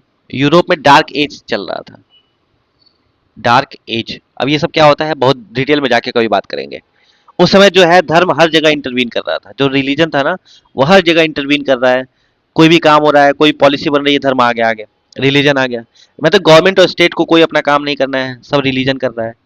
रिलीजन मतलब चर्च, पोप, उनका बोलबाला था। लॉ बनाना है, इम्प्लीमेंट करना है, जुडिशरी है, सब में धर्म का काम है। धर्म जो है वो समझा रहा था हर चीज को। क्यों? धर्म समझाता है कि तुम एग्जिस्ट क्यों करते हो। अच्छा, एक बात बताइए, आप हैं, सोच के समझ के बताइएगा, अगर आपने कॉन्स्टिट्यूशन अभी नहीं पढ़ा होता है, अगर आपसे बोला जाता रिलीजन और आपसे बोला जाता कॉन्स्टिट्यूशन, आप सबसे पहले किसके पास जाते हैं? रिलीजन के पास ऑब्वियसली आप आते हैं। ठीक है, अब आप कॉन्स्टिट्यूशन पढ़ लिए तो आपका आंसर बदल सकता है, लेकिन रिलीजन के पास आप आते हैं। यानी एकदम रिलीजन सबके नसों में बहता था। उसके बाद से लॉ आया कि क्लियर सेपरेशन होना चाहिए। क्लियर सेपरेशन बिटवीन क्या? Religion and state. ये पूरी कहानी चल रही थी। तो ये रहा किसका? ये रहा यूरोप का सोशलिज्म, सेक्युलरिज्म। हमने क्या बोला? हमारे पास पहले से सेक्युलरिज्म था। हम क्या बात करते थे? हम बात करते थे सर्वधर्म समभाव, सर्वधर्म समभाव की बात करते थे। ठीक, हम कहते थे सब धर्म एक बराबर है। हमने लाया इंडिया में, हम फिर सेक्युलरिज्म का जब कॉन्सेप्ट आया तो हमने क्या बोला? हमने बोला कि चलो इंडिया में भी सेक्युलरिज्म होना चाहिए, लेकिन हम एक फिलॉसफी होती है प्रिंसिपल डिस्टेंस की, उसको हम फॉलो करेंगे। फिलॉसफी होती है प्रिंसिपल डिस्टेंस, प्रिंसिपल डिस्टेंस की फिलॉसफी फॉलो करेंगे। ठीक है, हम ऐसे इंटरवीन नहीं करेंगे, लेकिन जहां जरूरत पड़ जाएगी हम तब इंटरवीन करेंगे। वी कैन इंटरवीन जब आपका फंडामेंटल राइट वायलेट होता होगा। फंडामेंटल राइट अगर वायलेट होता है तो हम आएंगे तुरंत। जैसे सबरीमाला केस याद है केरला में? महिलाओं को एंट्री नहीं दी जा रही थी, फंडामेंटल राइट वायलेट हो रहा था, सुप्रीम कोर्ट आ गया तुरंत। ठीक है, हम धर्म के नाम पे दखलंदाजी नहीं करेंगे, ठीक है, लेकिन जहां भी फंडामेंटल राइट की बात आ जाएगी, क्योंकि फंडामेंटल राइट के गार्जियन हम हैं, तो हम आएंगे भाई, जुडिशरी आएगी या फिर गवर्नमेंट आएगी। यानी हम क्या करते हैं, हम सभी धर्म को रिस्पेक्ट, ये 3 कीवर्ड लिख लीजिएगा, रिस्पेक्ट, प्रोटेक्शन एंड सपोर्ट, ये तीनों चीज देंगे। जैसे कुंभ मेला लगता है तो हम प्रोटेक्शन भी देते हैं, अपना जो पुलिस फोर्स है वो भेजते हैं, ताकि वहां किसी भी तरह का स्क्रमिश ना हो, करफफल ना हो, दंगा ना हो, स्टैम्पिड ना हो, ठीक है, भगदड़ ना मचे, तो हमने प्रोटेक्शन के लिए भी दिया, रिस्पेक्ट भी हम करते हैं सबकी। हम हज यात्रा के लिए भी पैसा देते हैं, सपोर्ट भी करते हैं, हज यात्रा के लिए पैसा देते हैं तो अमरनाथ यात्रा के लिए भी पैसा देते हैं, सब्सिडी देते हैं ना। तो ये रहा पूरी कहानी आपकी, इस बात को ध्यान रखिएगा। तो ये कैसा है, ये है अपना इंडियन सेक्युलरिज्म। इसके बाद आता है डेमोक्रेसी। बस लास्ट 2-3 चीजें हैं जो बता के मैं आपको खत्म करूंगा। डेमोक्रेसी क्या होता है? डेमोक्रेसी में कुछ चीजें जो मैं आपको बताना चाह रहा हूं, यहां एक चीज समझिएगा। डेमोक्रेसी, डेमोक्रेसी जो शब्द है, डेमोक्रेटिक, डेमोक्रेटिक्स, डेमोस मतलब क्या होता है, पीपल, और क्रेशिया मतलब क्या होता है, रूल। देखो, एक पॉलिटिकल थिंकर थे जिसका नाम है जेएस मिल, ठीक है। जेएस मिल का कहना था, जेएस मिल जो है, इनको रिलेक्टेंट डेमोक्रेट कहा जाता है, रिलेक्टेंट डेमोक्रेट कहा जाता है। क्यों भाई? ये ऐसा आदमी था, मुझे समझ में नहीं आया कि इनके अगेंस्ट में कौन, डेमोक्रेसी के अगेंस्ट में, इंडिया को जब डेमोक्रेसी दिया जा रहा था उसके अगेंस्ट में 2 लोग थे, एक थे जेएस मिल और दूसरे कौन थे, विंस्टन चर्चिल, उस समय कंटेम्पररी प्राइम मिनिस्टर। ये कहते थे नहीं, इंडिया नहीं डिजर्व करती है क्या डेमोक्रेसी। इनको रिलेक्टेंट, जेएसमिल को रिलेक्टेंट डेमोक्रेट कहा जाता है। थोड़ा गले में दिक्कत हो रहा है। जेएसमिल का कहना था कि India is a barbaric nation. भाई इतना गंदा आदमी कैसे हो सकता है बार्बरिक नेशन, बोला बार्बरिक नेशन है, ठीक है। ये सिविल, जो डेमोक्रेसी है वो फॉर सिविलाइज्ड नेशन के लिए है, और इंडिया सिविलाइज थोड़े ना है। जेसमिल का कहना था India deserve to be colony, India को कॉलोनी ही बना के रखो, गुलाम बना के रखो, ठीक है। वहां के लोग जो है वो सपने नहीं देखते हैं, और जो सपने नहीं देखते हैं वो समझ नहीं लाते हैं, और जब समझ नहीं आता तो फैसला किस बात की, और फैसला नहीं लेते हैं, और जो फैसला लेते हैं वो बर्बादी की तरफ जाता है, ठीक है। जसमील कहते हैं कि वहां के लोग सपने नहीं है उनके पास, कोई विजन नहीं है, विजन नहीं होगा तो समझ नहीं आएगी, समझ नहीं आएगी तो जो फैसला लेंगे वो किस तरफ जाएगा, बर्बादी की तरफ तो जाएगा। इस तरह की जो चीजें हैं वो आती हैं। और हमारा डेमोक्रेसी किस बेसिस पे होना चाहिए था, यूनिवर्सल एडल्ट फ्रेंचाइज के बेसिस पे, यूनिवर्सल एडल्ट फ्रेंचाइज के बेसिस पे।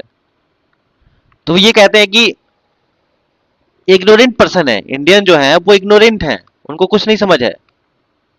बात समझ में आ रही है? वो इग्नोरेंट टाइप पर्सन है, वो अपने डिसीजन वाइजली नहीं ले सकते हैं, डिसीजन जो है वो वाइजली नहीं ले सकते हैं। वो डेमोक्रेसी आएगा तो बर्बाद ही होगा, कुछ होगा नहीं, ठीक है। और आउटकम ऑफ डेमोक्रेसी क्या होता है बताओ, आउटकम ऑफ डेमोक्रेसी क्या होगा यहाँ इंडिया में, जो आउटकम ऑफ डेमोक्रेसी मतलब रिजल्ट क्या होगा, आउटकम ऑफ डेमोक्रेसी क्या होगा, अच्छा तो नहीं होगा। इस तरह की जब जो जब चीजें हैं तो not good, outcome of democracy खराब हो जाएगा फिर। बात समझ में आ रही है? तो हम, हमारी तरफ से, इंडिया की तरफ से क्या आता है, इंडिया की तरफ से जवाब क्या जाता है, इंडिया की तरफ से जवाब देने वाले थे महात्मा गांधी, जवाहरलाल नेहरू, भीमराव अम्बेडकर।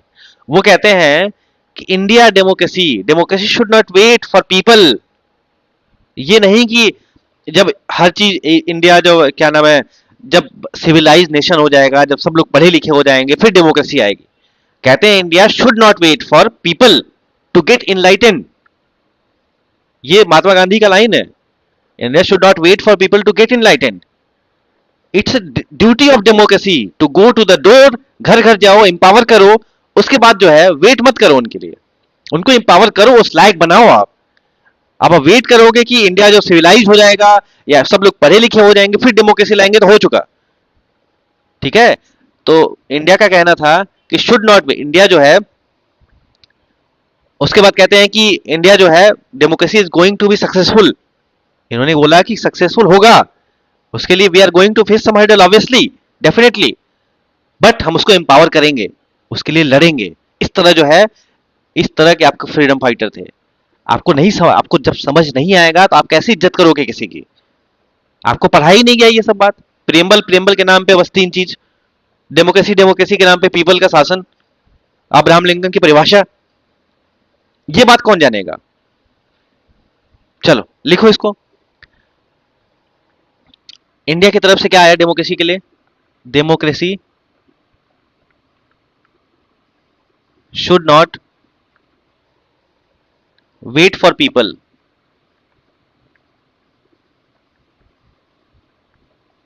To enlighten. जैसे कह दिया जाए, जाओ दौड़ के आओ।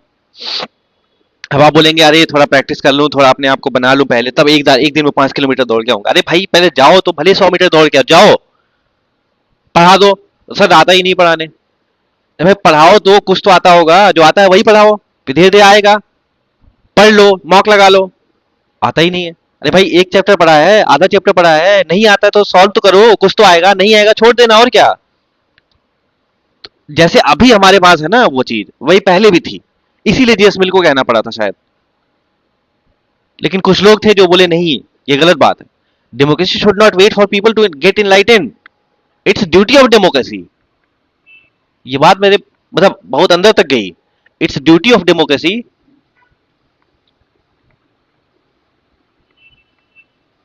क्या है? ये डेमोक्रेसी की ड्यूटी है to go to the door, दरवाजे दरवाजे जाके सबको एम्पावर करो। Duty of democracy, go to the door, जाके सबको क्या करो, एम्पावर करो, समझाओ, सिखाओ, इनलाइटन करो, सबको इनलाइटन करो, मतलब विजडम बढ़ाओ। बात समझ में आ रही है? वी शुड नॉट वेट, हम वेट नहीं कर सकते इस चीज का कि इनलाइटन हो जाएंगे फिर आएगा डेमोक्रेसी। इस तरह का जब रिप्लाई गया उसके बाद सबको समझ में आया, वाह, वी शुड नॉट वेट। ये बात आपको पता होना चाहिए। समझ आई बात? इन्होंने हमने बोला कि India democracy is going to be successful, होगी।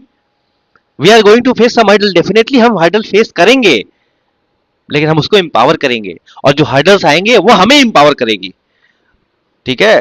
दुनिया में कोई व्यक्ति है अगर संघर्ष ना झेला हो तो फिर वो झेल नहीं सकता, लेकिन जो संघर्ष झेला होता है वो क्या होता है? जो संघर्ष झेला होता है वो एम्पावर्ड होता है। बात समझ में आ रही है? इस तरह जो है धीरे धीरे डेमोक्रेसी हमने लाया। और हमारी डेमोक्रेसी, एग्जाम में आ जाए सवाल कि Indian democracy basis on which basis, universal adult franchise. ठीक है? यानी 18 साल की, आर्टिकल 325 में लिखा है कि आप, पहले समय था 21 साल हो गए तो वोट देंगे, फ्री एंड फेयर इलेक्शन, अभी उसकी बात कर लेंगे। तो उसके बाद में 61st कॉन्स्टिट्यूशनल अमेंडमेंट 1989 से क्या कर दिया गया था, 18 साल कर दिया गया था। चलो जस्टिस की बात कर लेते हैं। जस्टिस के आधे कॉन्सेप्ट तो मैंने सोशल जस्टिस में आपको करा दिए। सोशल जस्टिस में आपको बी आर अम्बेडकर की कहानी बता दी है, यही जॉन रास की कहानी बता दी है। अब जस्टिस का मतलब होता है, ये डिपेंड करता है किस पे? ये डिपेंड करता है इंटरेस्ट पे। इंटरेस्ट मतलब ब्याज नहीं, इंटरेस्ट मतलब, ठीक है, जैसे कोई ए व्यक्ति है, कोई बी व्यक्ति है, शॉर्ट में बता रहा हूं। ए के लिए जस्टिस अलग होगा, लेकिन बी के लिए वो चीज जस्टिस नहीं होगा। जैसे एग्जांपल रिजर्वेशन, ध्यान से सुनिएगा, बहुत बड़ी बात बता रहा हूं। किसी व्यक्ति के लिए अब रिजर्वेशन जरूरी था, इनके लिए जरूरी नहीं था। इसको क्या बोला जाता है? Reverse discrimination.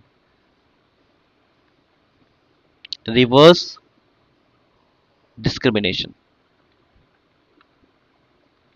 डिस्क्रिमिनेशन की स्पेलिंग तो ये होती है ना, हाँ ठीक है। रिवर्स डिस्क्रिमिनेशन क्यों? जिसको जरूरी नहीं है उसके लिए तो डिस्क्रिमिनेशन है ना, जिसको जरूरी है उसके लिए क्या है? रिजर्वेशन। तो जो जस्टिस कॉन्सेप्ट है इसको स्टैब्लिश करना बहुत टफ टास्क है। बात समझ में आ रही है? जैसे देश ले लीजिए कोई, जैसे नॉर्थ कोरिया की बात करता हूं। अब आप बोलेंगे नॉर्थ कोरिया में तो जस्टिस ही नहीं है, एकदम तानाशाही है, किम जोंग उन की, वो जो चाहते हैं वो करते हैं। मैं कहता हूं यार, अगर वहां जस्टिस नहीं होता है, वहां के लोग रेबेल क्यों नहीं करते? आप बोलेंगे दबा दिया जाएगा। अरे यार, जब इधर नहीं दबाया गया, इधर नहीं दबाया गया आपके इस तरफ, जर्मनी में, जो अभी मैंने कहानी कहानी बताई कार्ल मार्क्स वाली, तो नॉर्थ कोरिया में तो किसी की दम ही नहीं है। नॉर्थ कोरिया में है। नॉर्थ कोरिया में आपको पढ़ना फ्री है, आपका हॉस्पिटल का खर्चा फ्री है, आपके घर में कोई बीमार है तो वो फ्री है, आप बीमार हैं तो फ्री है, आपको जो चाहिए वो ले लीजिए, जो चाहिए वो ले लीजिए। ठीक है? तो इस तरह जो फैसिलिटी दी है, इन सब फैसिलिटी के चक्कर में किसी के पास कोई बहुत पावर आ जाए तो कोई बड़ी बात नहीं है। इसलिए नॉर्थ कोरिया में कोई रिबेल नहीं होता है, इस बात को ध्यान रखिएगा। ग्रीवियंस तो हर सिस्टम में होती है, हर सबके अंदर बुराइयां हैं, कुछ अच्छाइयां हैं। हमारे अंदर भी हैं, आपके अंदर भी हैं। जरूरी थोड़ी ना सब लोग सर्वगुण संपन्न होते हो। तो नॉर्थ कोरिया में वही कहानी है। तो इस तरह की कंडीशन, वो कुछ लोग बोलते हैं कि नॉर्थ कोरिया में तो जस्टिस है ही नहीं, चाइना में जस्टिस है ही नहीं। जस्टिस नहीं रहता तो रिबेल क्यों नहीं हो रहा है, रिवोल्यूशन क्यों नहीं आता है? रिवोल्यूशन नहीं आ रहा है इसका क्या मतलब? दिया तो जा रहा है कुछ ना कुछ। लोग भले ही खुश ना हो, लेकिन चलने वाला काम तो है। जिस दिन चलने वाला काम नहीं होगा उस दिन क्या आ जाएगा? रिवोल्यूशन हो जाएगा। सोशल जस्टिस का कॉन्सेप्ट मैंने बताई दिया आपको, ठीक है। यानी जस्टिस का मतलब कॉमन इंटरेस्ट होना चाहिए, तब जाके ये जस्टिस कॉन्सेप्ट जो है वो स्टैब्लिश हो पाएगा। इसलिए हमने बोला सोशल जस्टिस हो, इकोनॉमिक जस्टिस हो, पॉलिटिकल जस्टिस हो और इकोनॉमिक जस्टिस हो। इकोनॉमिक जस्टिस का क्या मतलब है? इसका मतलब है कम से कम लिवलीहुड तो दो भाई, लाइवलीहुड। जीवन जीने का, खाने का, सबको जीविका का अधिकार तो दो, ठीक है। फेयर डिस्ट्रीब्यूशन ऑफ इकोनॉमी होना चाहिए। ये नहीं कि आपने दो लोगों को ज्यादा दे दिया, चार लोगों को दिया ही नहीं। फेयर डिस्ट्रीब्यूशन ऑफ इकोनॉमी, या आपके जो होते हैं इकोनॉमी लिख लो। ऐसा नहीं है कि आपने जैसे मान लो 10 लोग हैं, 10 में एक को सब दे दिया और बाकी किसी को कुछ दिया ही नहीं। इस तरह की कंडीशन नहीं होना चाहिए। आप दो। अब जरूरी नहीं है कि एक एडवोकेट है वो ज्यादा पैसा कमाए और एक साफ सफाई करने वाला है वो कम पैसा कमाए। ऑब्वियसली हो सकता है, लेकिन हमें अपॉर्चुनिटी तो देनी है ना। एडवोकेट है वो ज्यादा काम करता है तो उसको पैसा मिल जाता है, ये काम कम करता है क्या? जिस दिन ये सफाई कर्मी ना रहे उस दिन आपके इंडिया का क्या हाल होगा, खुद सोचो ना। इसका कंट्रीब्यूशन कम थोड़े ना, इंडिया में बहुत ज्यादा कंट्रीब्यूट करता है, मुझे लगता है इससे भी ज्यादा करता है। लेकिन दोनों के लाइन्स अलग अलग है। ये ज्यादा इंपॉर्टेंस हो जाता है, ये कम इंपॉर्टेंट हो जाता है। जिस दिन ये काम ना करे उस दिन समझ में आएगा दिल्ली में क्या कहानी होगी फिर। ये दिल्ली में नहीं, पूरे इंडिया की बात कर रहा हूं मैं। तो एक सफाई कर्मी, एक सफाई कर्मचारी बहुत ज्यादा करता है, तो उसको उतना पैसा तो कम से कम नहीं, 80,000, 10 लाख, 20 लाख मिलना चाहिए। एक फेयर रिम्यूनरेशन तो दो। उसके पास इक्वलिटी ऑफ अपॉर्चुनिटी तो होना चाहिए, स्टेटस तो होना चाहिए ना। तो ये आया कॉन्सेप्ट। पॉलिटिकल जस्टिस का क्या मतलब होता है? फ्री एंड फेयर इलेक्शन तो हो कम से कम। समझ आ रही बात? इलेक्शन जो है वो फ्री और फेयर होना चाहिए।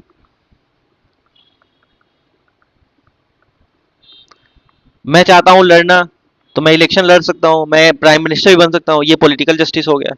सोशल का मैंने बता ही दिया आपको। अब आते हैं, अपना कॉन्सेप्ट है नेक्स्ट, रिपब्लिक।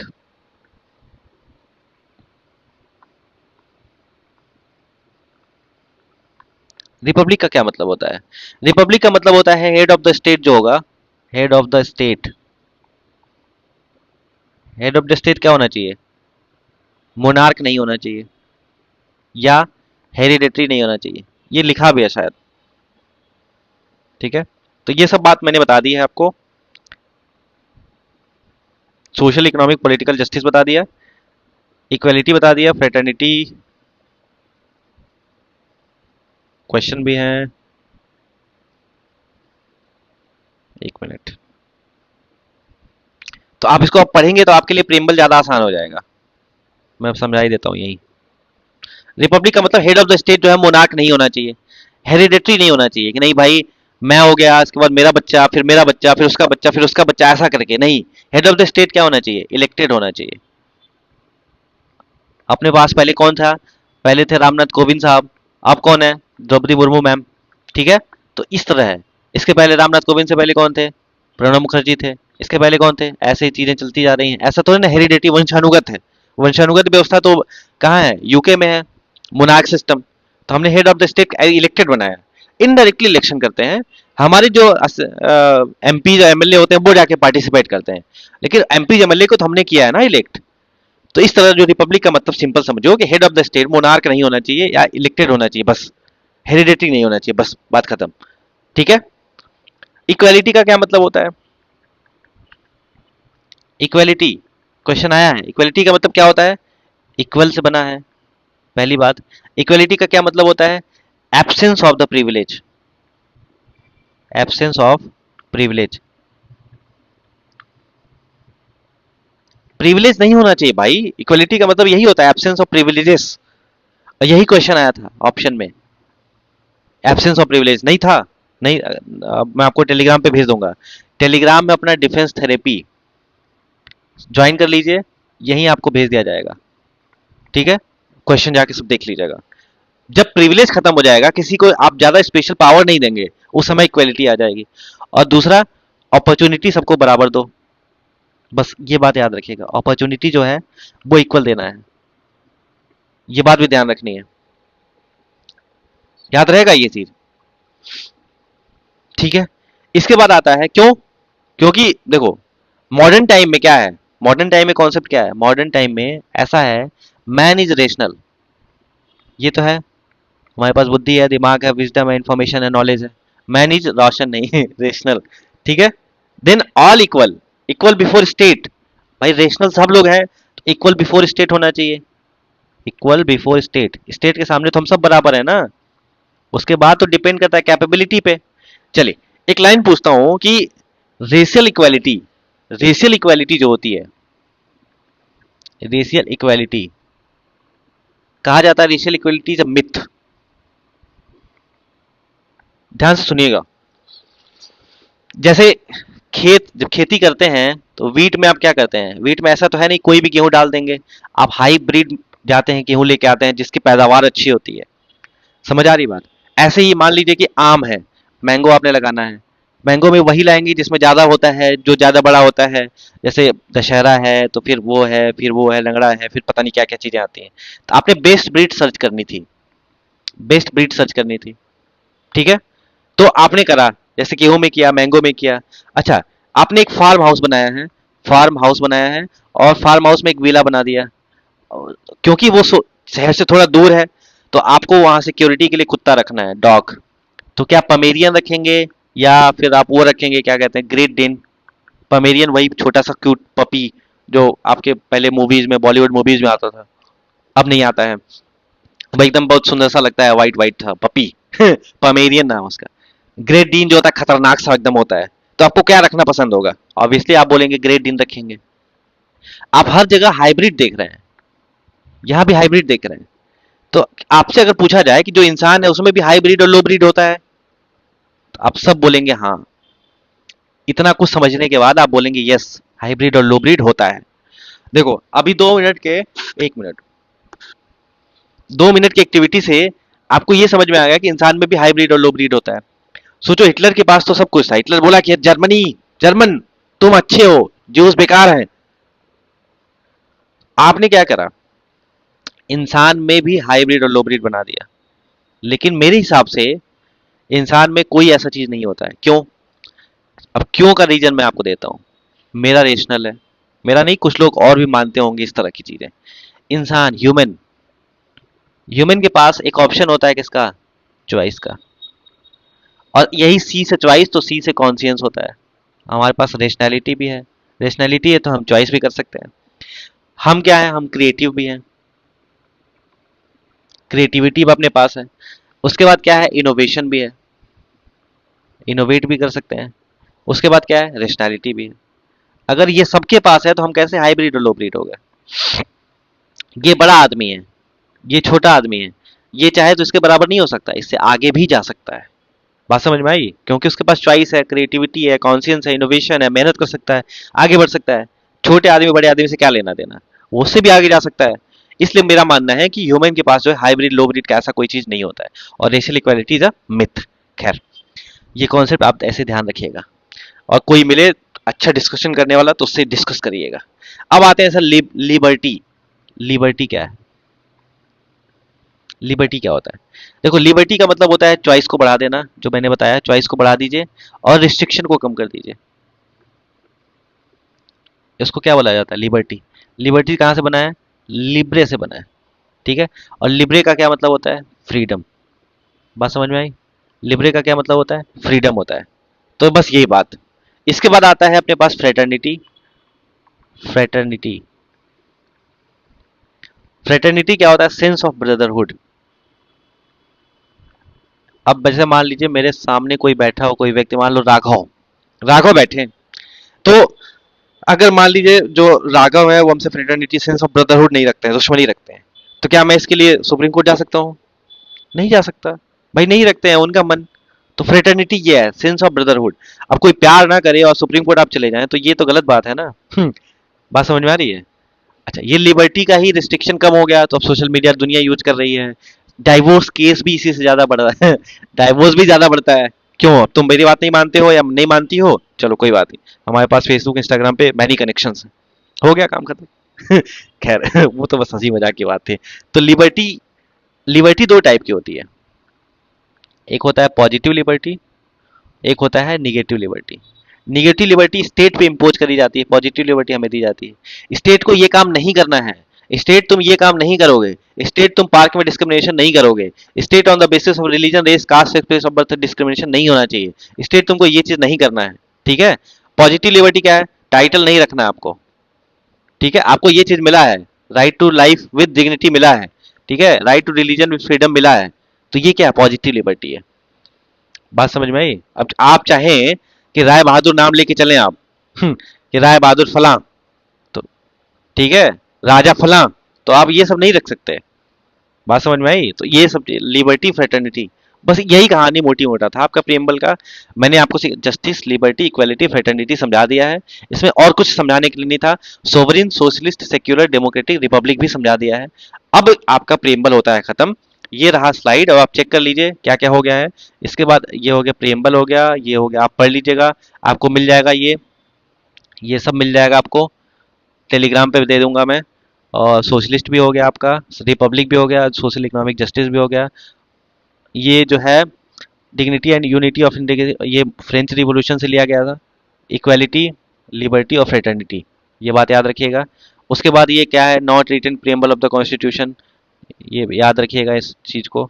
उसके बाद ये है स्टेट। अब आता है स्टेटस ऑफ प्रियम्बल। प्रियम्बल क्या है? जैसे बेरूबारी केस में क्या बोला गया था, इससे तीन केस आते हैं। एक आता है बेरूबारी केस, एक एलआईसी इंडिया केस, और एक Keshavananda Bharti case.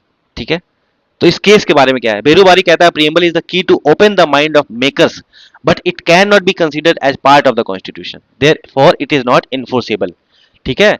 Berubari union case में बोला गया था, बेरू देखो, एक केस जो होता है वो कई सारी चीजों के लिए होता है, हम आगे पढ़ेंगे, तभी बस ये याद रखिएगा। तो प्रियम्बल जो है, being part of the constitution, is discussed several times in the supreme court. It can be understand by reading few cases. जैसे बेरूबारी यूनियन केस में बोला गया था, क्या है? प्रियम्बल जो है इसका पार्ट नहीं है। लेकिन देखिए केशवानंद भारती केस में क्या बोला गया? केशवानंद भारती केस में बोला गया preamble of the constitution will now be considered A part of the constitution. ठीक है? केशवानंद भारती केस में बोला गया कॉन्स्टिट्यूशन जो है, कॉन्स्टिट्यूशन का पार्ट है प्रियम्बल। लेकिन एलआईसी इंडिया केस में क्या बोला गया? Supreme Court had once again held the preamble is the integral part of the Constitution, but is not directly enforceable in a court of justice in India. क्यों? क्योंकि fundamental right enforceable है हमारे पास। तो हमारे पास तीन केस याद रखने हैं इससे। ठीक है? तीन केस कौन कौन से? पहली बात, बेरूबारी यूनियन केस याद रखनी है। बेरूबारी यूनियन केस, इसमें क्या बोला गया था? प्रियम्बल जो है कॉन्स्टिट्यूशन का पार्ट नहीं है। उसके बाद आया केशवानंद भारती केस। केशवानंद भारती केस में बोला गया पार्ट है। उसके बाद आया LIC India case. LIC India case में बोला गया प्रियम्बल जो है वो इंटीग्रल पार्ट है। इंटीग्रल पार्ट मतलब इसको खत्म नहीं कर सकते आप, इंटीग्रल पार्ट है। इस तरह जो होता है आपका कॉन्स्टिट्यूशन खत्म होता है। बात समझ में आ गई होगी आपको। उसके बाद अमेंडमेंट कब कब हुआ था ये देख लीजिए, स्क्रीनशॉट ले लीजिएगा। 42nd कॉन्स्टिट्यूशनल अमेंडमेंट में जोड़ा गया था क्या? सोशलिस्ट सेक्युलर इंटीग्रिटी, 42वां संविधान संशोधन से। Socialist and secular were added between sovereign और डेमोक्रेटिक के बीच में। Unity of nation were change, unity and integrity of the India. ये बात आपको याद होना चाहिए। ठीक है? फन फैक्ट में देख लीजिए क्या है कि article 394 of the constitution state that article 5, 6, 7 ये came into force since the adoption of the constitution. 26 नवंबर 1949 को ये सारे आर्टिकल जो हैं लागू हो गए थे। बाकी रेस्ट ऑफ द आर्टिकल जो है वो 26 जनवरी 1950 को लागू हुए थे। ठीक है? एक क्वेश्चन भी है, ये क्वेश्चन देख लीजिए। खैर क्वेश्चन तो मैं भेज दूंगा और क्वेश्चन मैं अलग से करा दूंगा। इतनी बात आपको समझ में आई? होप आपको प्रियम्बल समझ में आया होगा कि प्रियम्बल होता क्या है और प्रियम्बल वास्तव में कहता क्या है। ठीक है? मैंने आपको बहुत सारी चीजें समझाने बुझाने समझाने की कोशिश की, पढ़ाने की कोशिश की, बताने की कोशिश की। आपको अगर कुछ अच्छा लगा हो तो वीडियो को शेयर कर दीजिएगा, लाइक करके कमेंट करके बता दीजिएगा सर अच्छा तो लगा है। ठीक है? बात समझ में आई? तो ख्याल रखिए, आगे मिलेंगे प्रियम्बल के कुछ अच्छे क्वेश्चन के साथ। ताकि आप समझ में आएगा कि अगर प्रियम्बल पढ़ा है तो टिपिकल क्वेश्चन भी आपसे सॉल्व हो जाएगा। ठीक है, तो स्लाइड मिल जाएगी, रिवाइज कर लीजिएगा, फिर मिलते हैं नेक्स्ट क्लास में। Thank you, bye bye.